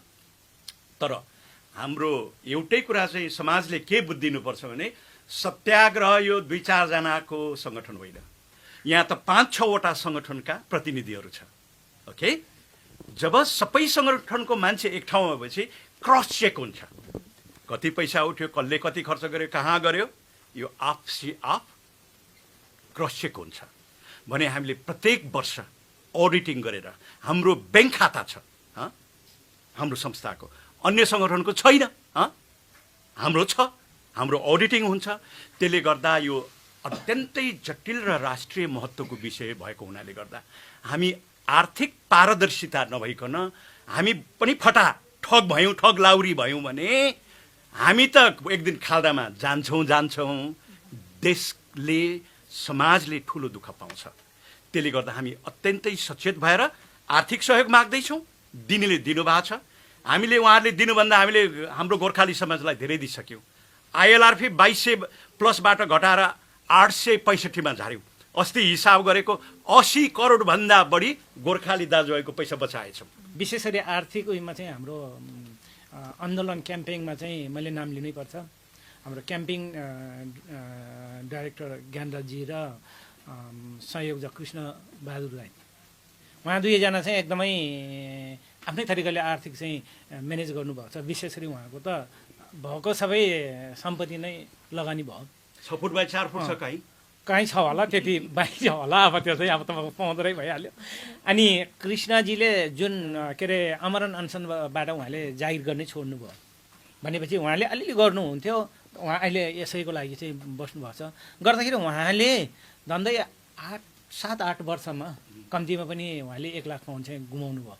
त्यति मात्रै नभएर उहाँले आफ्नो छोरछोरीबाट पनि बिचरा 3टा छोरा, मैले राम्रो चिन्छु, 2टा भान्जी र भान्जेले प्रत्येक उयोमा चाहिँ उहाँले चाहिँ आर्थिक सपोर्ट गर्नुहुन्छ, बाबुलाई धेरै सपोर्ट गर्नुहुन्छ। गर्दाखेरि हाम्रो आर्थिक चाहिँ अलिकति सहज भएको त्यो तरिकाले नै हो। अनि अरू कुरा हाम्रो सेन्ट्रल कमिटीलाई नै यहाँबाट आर्थिकको बारे मैले धन्यवाद दिनुपर्छ। उहाँले अघि नै मेन्सन गर्नुभएको छ, प्रत्येक सेन्ट्रल कमिटीले चाहिँ झन्डै 8-10 हजार पाउन्ड चाहिँ खर्च गर्नुभएको छ। उहाँहरूको जति पनि छुट्टी यसैमा खर्च गर्नुभएको छ। हामी इन्डिभिजुअली यहाँको के अरे जुन हाम्रो आन्दोलनलाई बुझ्ने यहाँ वृद्धहरू हुनुहुन्छ, उहाँहरूले सहयोग गर्नुभएको छ। तर पनि हामी धेरै ठुलो एमाउन्टमा उहाँहरूलाई के अरे हामीले भारी बोकाउँदैन। अहिले हाम्रै सेन्ट्रल कमिटीको निर्देशन नै छ यो आन्दोलनको लागि 50,000 पाउन्ड के अरे नेपाली चाहिँ हाम्रो दिइसकेको छ गर्दाखेरि केन्द्रीय समितिले। अनि सकेसम्म यो आन्दोलन के हो भने हामी गोर्खा सत्याग्रहको मात्रै यो आन्दोलन होइन, यो आन्दोलन सबैको लागि हो। सो इच्छाले यसमा चाहिँ सहयोग गर्नुपर्छ। हामी सायद यो त्यसैको लागि चाहिँ सबैले सहयोग गर्नुपर्छ। यो 4-5 को अन्तर्राष्ट्रिय सम्मेलन छ, त्योभन्दा पहिले हाम्रो प्रेस मिट छ, त्यसमा ठुलो खर्च हुन्छ किनभने बाहिरबाट पाहुना आउँछ, बुद्धिजीवी सबैलाई हामीले सम्मान गर्नुपऱ्यो, कार्यक्रम गर्नुपऱ्यो, त्यसलाई लन्च गर्दाखेरि ठुलो आर्थिक खर्च हुन्छ। त्यसको लागि र अब आउने भावी कार्यक्रमको लागि चाहिँ हामीलाई आर्थिकको एकदमै जरुरी छ। जति पनि यहाँ आजको जुन तपाईँहरूले मिडियाबाट चाहिँ यो हाम्रो क्याम्पिङको बारेमा चाहिँ तपाईँहरूले यो एउटा अपर्च्युनिटी दिनुभएको छ, सबैले यो हेरिराख्नु भएको छ। तपाईँहरूले तपाईँको आफ्नै के अरे अधिकारको लागि तपाईँ कार्यक्रममा समावेश गर्नु नसके तापनि यसमा चाहिँ पक्का के अरे सहयोग गर्नु हुन्छ होला भन्ने हामी चाहिँ यहाँहरूलाई के अरे अनुरोध गर्छु। र हामी हाम्रो साथीहरू सायद यो विषयमा एरिया कमिटीले चाहिँ एप्रोच गर्छ भने उहाँहरूले चाहिँ सहयोग गर्नुपर्छ। र अर्को कुरा चाहिँ हाम्रो जति पनि आर्थिक छ हामीले त्यति साह्रै पैसा उठाएकै छैन। जुन मान्छे हाम्रो नजिकको मान्छे छ के अरे कति मान्छेले गरेछ, थुप्रै के अरे झन्डै एकैचोटि 1000 पाउन्ड 500 पाउन्ड के अरे सहयोग गर्ने पनि छ। गर्दाखेरि इन्डिभिजुअली हामीले जति पनि यहाँ 10-12 हजार भुपुहरू छ उहाँहरूबाट झन्डै हामीले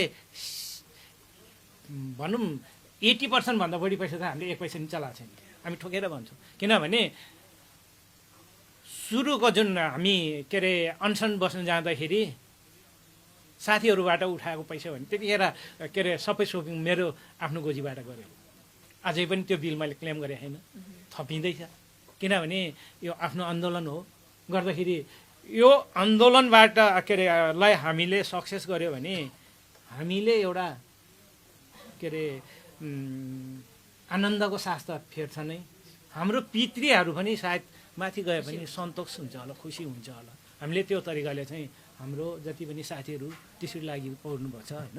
गर्दाखेरि यहाँ गोराहरू भन्छन् त तपाईँको मान्छे हरायो भने उनीहरू कुनै एउटा चिन्ह पायो भने उनीहरू फ्यामिली खुसी हुन्छ क्या।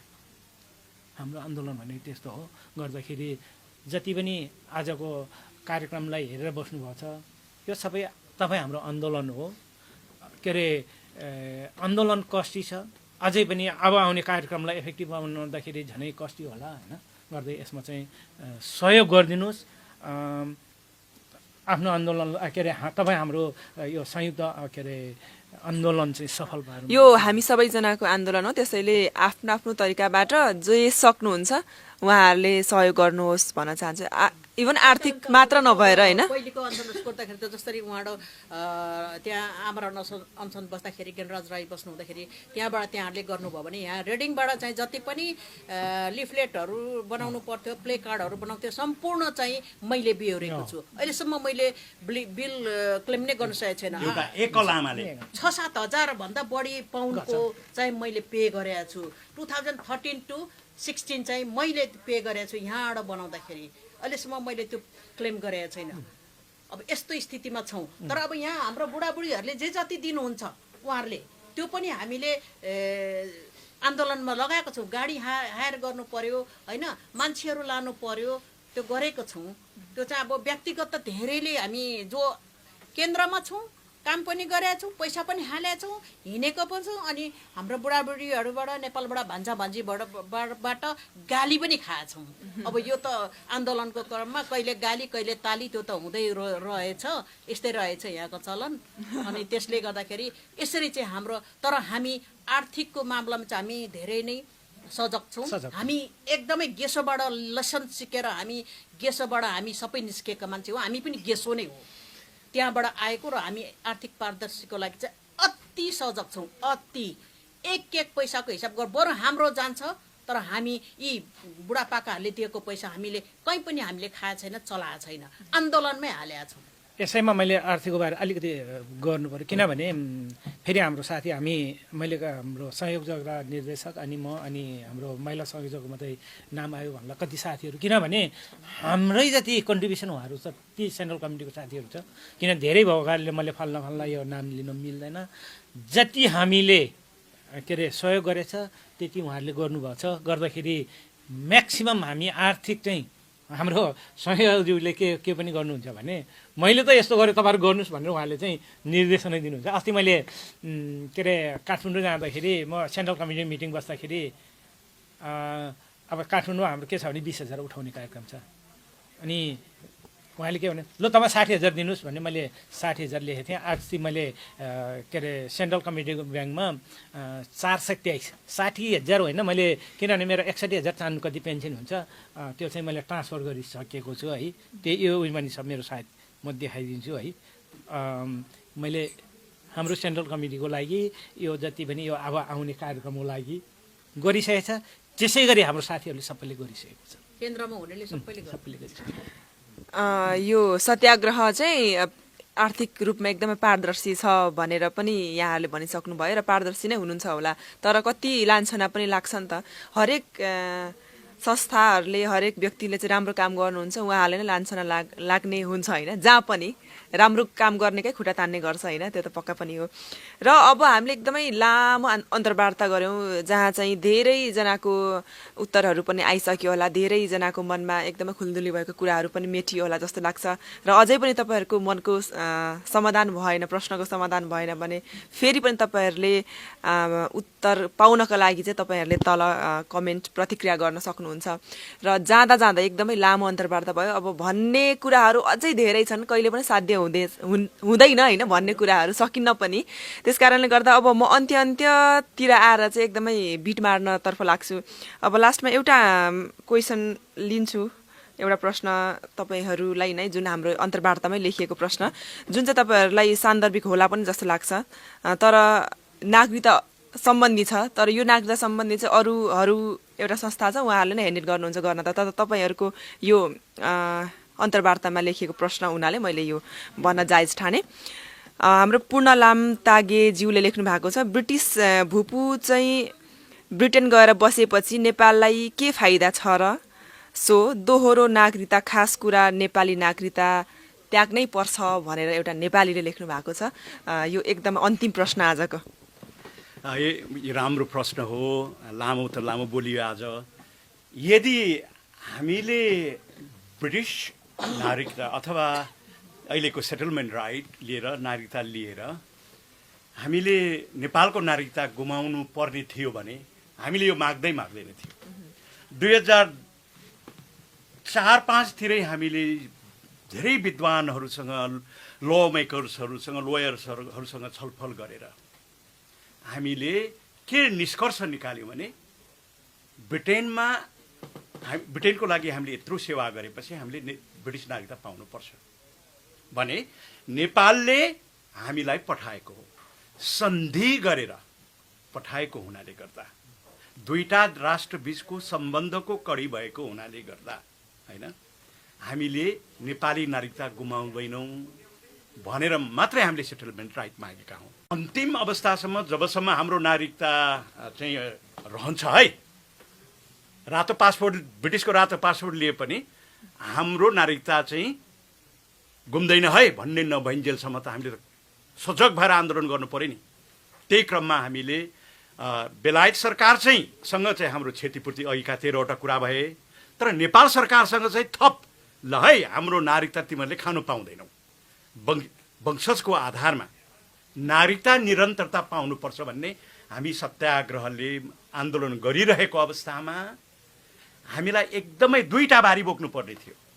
तर हाम्रै विद्वत साथीहरू, एकदमै एक्टिभ साथीहरूले होइन, यसलाई अलिकति सेक्सन छुटाएर होइन, एउटा ग्रुप छुटाएर नागरिकताको विषयलाई अगाडि लाने, पेन्सनको लागि अगाडि लाने भनेर उहाँहरूले सल्लाह दिनुभएकोले गर्दा नागरिक अभियान समितिले नागरिकताको लागि बढाउँदैछ, हामी त्यहाँ मद्दत दिँदैछौँ, हामी पेन्सनको विषयमा लड्दैछौँ, उहाँहरूले फेरि त्यहाँ पनि मद्दत दिँदै हुनुहुन्छ होइन। यसरी हामीले दुईटै कुरालाई अगाडि बढाउँदैछौँ र यो आउँदो 2 तारिक पनि काठमाडौँमा नागरिक अभियान समितिले ठुलो इन्टरेक्सन गर्दैछ। हामीले विद्वान बुद्धिजीवीहरू, ल मेकर्सहरूको साथ लिँदैछौँ र हामीले यो नागरिकता गुमाउनु पर्यो भने त राष्ट्रको पनि बेइज्जती हुन्छ र राष्ट्रलाई ठुलो समस्या हुन्छ है। पहिलो कुरा त हामीलाई नेपाल सरकारले गोर्खालीहरूलाई बेचेको ठहरिनेछ।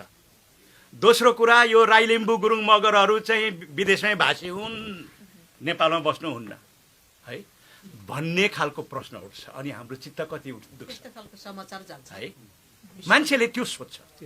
त्यसले गर्दा यो ठुलो राजनीतिक मामला हो। संविधान कानुन जसो भए पनि हामीहरूको पहिलो कुरा त जन्मसिद्ध अधिकार, नागरिक अधिकार हो होइन, जन्मँदै पाएको कुरा हो। त्यस्तो चिजलाई आफ्नै अभिन्न मित्र राष्ट्रको सेवा गर्नु पठाए बापत हामीलाई अरू तकमा दिनु त होइन, हाम्रो नागरिकता खाइदियो भने सरकारको के इज्जत रहला होइन। त्यसले गर्दा यो अत्यन्तै जटिल समस्या हो र यसको लागि राजनैतिक निर्णय हुनुपर्छ। नेपालमा भएको सबै पोलिटिकल पार्टी, सोसाइटीहरूले ल है गोर्खालीहरूको चाहिँ र सन्ततिहरूको नागरिकता चाहिँ गुमायो भने हाम्रो आफ्नै बेइज्जती हुन्छ र यसले ठुलो समस्या क्रिएट गर्छ। त्यसै मैले अलिकति थपेँ, जुन 2003-04को आइएलआरको सुरुवात भयो नि, कट अफ डेट गरेर पनि, र त्यो पछि फेरि अर्को फेज सुरु भयो। त्यतिखेर नै तपाईँको नेपालको प्राइम मिनिस्टरलाई ब्रिटिस गभर्मेन्टले चाहिँ त्यति सोधेको छ। हाम्रो तरिकाले यो आएको होइन, यो त सन्धिबाट आएको हो। जति पनि हाम्रो मागहरू, केही कुराहरू पुरा हुन्छ भने टोटल्ली नेपाल गभर्मेन्टसँग चाहिँ यिनीहरूले सोधेको हुन्छ, ब्रिटिस गभर्मेन्टले गर्दाखेरि। त्यसमा हामी अघि नै मैले भने उनीहरूले विभिन्न तरिकाले चाहिँ हामी फसाउँदै गयो होला। त्यसमा चाहिँ हाम्रो अभिभावक नेपाल सरकार जिम्मेवारी हुनुपर्छ। त्यसमा भू प्रधानमन्त्रीहरू जस्तै बाबुराम भए, जति पनि नेपालको अस्ति माधव नेपाल यहाँ आउनुभयो, जति पनि उहाँहरू हुनुहुन्छ, उहाँले गोर्खालीको केस भिन्दै छ। एनआरएनले पनि अस्ति त्यो आखेर यो केसलाई चाहिँ एनआरएनमा पनि गोर्खाली भिन्दै हो भन्ने खालको यो मुद्दा छ। गर्दाखेरि हामी विभिन्न कारण तपाईँको त्यसै हामी माइग्रेसन भएको होइन, हामी सन्धिबाट आएको हो। अहिले पनि त त्यतिकै आएको होइन नि, हाम्रो नानी केटी आउँछ हाम्रो बाबा आमाको तर्फबाट आउँछ गर्दाखेरि हामी भनेको छुट्टै हो गर्दाखेरि यो विषयमा अघि नै उहाँले भने जस्तै नागरिक क्याम्पिङ गर्ने टोली एउटा छुट्टै छ हामी एकदमै दुईटै मिलेर जति पनि हाम्रो छ हलगुरु जस्तो भएर हामी अगाडि बढिराखेका छौँ गर्दाखेरि नागरिकताको बारेमा हामी गोर्खालीहरू र एनआरएनमा अलिकति भिन्दै छ होइन त्यो कुराहरू अहिलेको युकेको एनआरएनले स्वीकार्नु भएको छ गर्दै युकेको एनआरएन नै मेजोरिटी चाहिँ भुभु एनआरएन हो गर्दै अनि गैर भुभु भयो भने उहाँहरूले चाहिँ यसलाई चाहिँ स्वीकार्नु भएको छ दोहोरा भन्दा पनि नागरिक निरन्तर निरन्तरता हो दोहोरो भनेको त दोहोरा भन्दा नि निरन्तर यहाँको रातो पासपोर्ट भए पनि हाम्रो नागरिकता चाहिँ रहिरहेन निरन्तरता हाम्रो छोराछोरीले रातो पासपोर्ट लिए पनि उनीहरूको नागरिकता रहिरहन्छ वंशजको आधारमा वंशजको आधारमा उनीहरूले पाइराख्नुपर्छ नेपाली नागरिकता त्याग्न सकिँदैन भन्ने हामी सबैजनाको आफ्नो सिद्धान्त पनि हो होइन सरकारले किनभने उहाँले चाहिँ तिमीहरू बेलायत गयो भने तिमीहरूको नागरिकता खोज्छु भनेको छैन नि अहिले भर्ती गर्नेहरूलाई तिमीहरू बेलायत गयो भने तिमीहरूको नागरिकता हुँदैन भनेको छैन नि त्यो भन्नु पर्यो तिमीहरू बेलायत तर अहिले आएर चाहिँ के छ भन्दाखेरि यहाँ रातो पासपोर्ट हुनेलाई चाहिँ उताको जुन नेपालको अंशहरू हुन्छ नि त आफ्नो प्रपर्टी हुन्छ त्यो चाहिँ पाउँदैन भन्ने खालको पनि कुरा भइरहेको छ अहिले सरकारबाट विचाराधीन अवस्थामा छ छलफल हुँदैछ संसदमा होइन हामी पोजिटिभली आशा गरेको छौँ होइन त यो ठुलो आन्दोलन हुन्छ ठुलो आन्दोलन हुन्छ मलाई विश्वास छ नेपाल सरकारले नेपालको राजनीतिज्ञ राजनेताहरूले गल्ती गर्नुहुने छैन गल्ती गर्नुहुने छैन गोर्खाहरूको विषयमा होइन भने त अहिले भर्ती हुने साथ अब ब्रिटेनले रातो पासपोर्ट दिनुपर्छ रातो पासपोर्ट के अरे नदिकन अथवा गोर्खालीको रातो पासपोर्ट छैन भने लडाइँमै पठाउनु पाउँदैन के त्यो तिनीहरूलाई मूर्ति पुज्नको लागि पठाएको हाम्रो के अरे भर्ती भएको छोराछोरीले त्यसले गर्दा यस्तो जटिल परिस्थितिहरू सृजना हुँदैछ मलाई विश्वास छ नेपाल सरकारले गल्ती गर्दैन र हुँदैन गर्नु हुँदैन पाएपछि हामी ब्रिटेनमा पनि बसौँ नेपालमा पनि बसौँ जन्मभूमि कर्मभूमि होइन अनि उहाँको प्रश्न चाहिँ के पनि हो भने उहाँ नेपालमै बसेर यता आउने मान्छेलाई किन दुईटा पाप पनि चिजी पनि भन्ने खालको कुरा होला गोर्खालीको हिसाबमा त्यो होइन हामी आफ्नो खुसीले आएको होइन सन्धि भएर आएको हो गर्दाखेरि उहाँको सोचाइ अब उहाँले सिधै तरिकाले कुरा गर्नुभयो होइन त्यो उहाँको उयोमा चाहिँ ठिकै पनि होला विदेशेपछि चाहिँ के अरे नेपालप्रति मायै हुँदैन भन्ने तरिकाले उहाँले त्यो सोध्नुभयो होला तर हाम्रो गोर्खालीको त कन्ट्रिब्युसन थुप्रो छ नि गोर्खालीको मात्रै होइन जति पनि प्रत्येक नेपालीहरू विदेशीको बाध्यता हो बाध्यता भएर विदेशिनु परेको हो उहाँहरू जहाँ भए पनि उहाँहरूले नेपालमा रोजगार अर्को घरको फ्यामिलीहरूलाई चाहिँ सहयोग गरिराखेको छ गभर्मेन्टले गर्नुपर्ने आदि के अरे दायित्व त हाम्रो जति पनि विदेशीको चाहे भुभु होस् चाहे कुनै कारणवश चाहिँ उहाँहरू विदेशमा जानुभएको छ उहाँहरूले उहाँहरूको फ्यामिलीलाई सपोर्ट गर्नुभएको छ सायद उहाँ पनि सायद त्यही फ्यामिलीभित्र पर्नुभयो भने उहाँ पनि त्यो सहयोग लिएर बसिराख्नु भएको छ गर्दाखेरि उहाँले त्यसरी कुन तरिकाले उहाँले सोध्नुभयो होइन गर्दाखेरि मैले चाहिँ त्यसरी बुझ्छु जुनै तरिकाले सोध्नु भए पनि उहाँको एन्सर चाहिँ पक्कै पनि आयो होला होइन यति भनिसके पछाडि हुन्छ नेपाल सरकारलाई थाहा छ कसरी गोर्खासहरू गए बेचिए भन्ने अब अहिले उनीहरूले हाम्रो नागरिकता वंशाजको नाताले पाएको नागरिकता किन खोज्दैछ भने हाम्रो सम्पत्ति जति छन् अचल सम्पत्तिहरू तिनीहरू हडप्नलाई हो विशेष चाहिँ र हामी आदिवासी उहाँ अघि ज्ञानराजज्यूले भनिसक्नुभयो आदिवासीहरूको चाहिँ त्यो जन्मथलो नै यिनीहरूले निर्मूल पार्नलाई यो षड्यन्त्र गरिराखेको छ खबरदार यो कहिले पनि यस्तो हुनु सक्दैन दोस्रामा अब भर्ती भएर उनीहरूले पठाएर हामी जन्मेको नागरिकता कसरी खोज्छ कुन कानुनमा छ त्यो विश्वमा छ कि कुन रुलमा छ त्यो निकालेर खोजोस् नत्र भन्ने त्यो कहिले पनि हुन सक्दैन यो अन्याय भन्दा पनि धेरै हाम्रो अधिकारको कुरा हो हामीले पाउनुपर्छ होइन हनन गरिराखेको छ त्यो पाउनुहुन्न खोज्नको लागि हजुर यसमाथि होइन यति मात्रै होइन लिम्बूहरूको चाहिँ किपोटै खसेको छ हरेक चिज खसेको छ उसको अधिकारहरू खसेको छ सबै खसेको छ यो सबै केले गर्दा ब्रिटिसले गर्दाखेरि अहिले म एउटा कुरा म भनिहाल्छु अब यस महलमा किनभनेदेखि अहिले ग्रेट नेपाल पनि हाम्रो लागि सबै गुमाइराखेको छ। ग्रेट नेपाल पनि हाम्रै हो। यिनीहरूले गर्दा यो बिचले सबै हामीलाई खतम अहिले यो हालतमा बनाएको यति टुरा बनायो। ज्ञानद्राले सधैँ बनाइराखेको छ।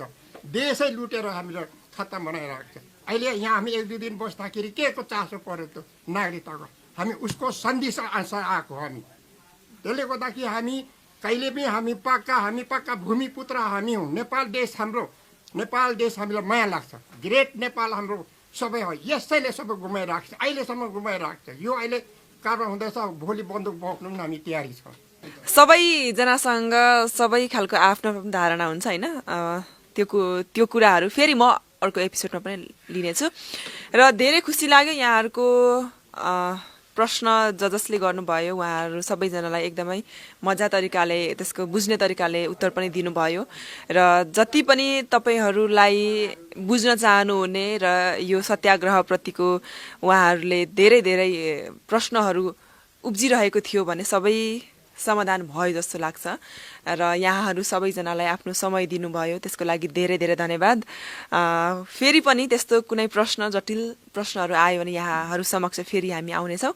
र यहाँहरूलाई धेरै धन्यवाद। र अन्त्यमा के भन्नुहुन्छ यहाँहरू तर्फबाट तपाईँहरूको दर्शकहरूलाई? प्राय सबै कुराहरू भयो। अन्तमा जति पनि हाम्रो यो कार्यक्रमलाई हेर्नुभयो र भोलि हेरेर बस्नुहुन्छ उहाँहरूलाई हामी सबै गोर्खालीको तर्फबाट विनम्र निवेदन, यो केवल लाउरेको तलब भत्ता सुविधाको विषय मात्र नभएर, लाउरेहरू धनी हुन खोजेको मात्र नभएर, लाउरेहरू बेलायतमा आएर बस्नु खोजेको मात्र नभएर, यो विषय अत्यन्तै राष्ट्रिय महत्त्वको विषय हो, स्वाभिमानको विषय हो, इज्जत प्रतिष्ठाको विषय हो। यसलाई हामी गोर्खालीहरूले मात्र लडेर सक्दैन। अहिले नेपालका विद्वान बुद्धिजीवीहरू जस्तो डाक्टर युवराज सङ्ग्रोला लगायत अन्य धेरै विद्वान बुद्धिजीवीहरूले यसलाई अगाडि बढाउनु खोज्नु भएको छ।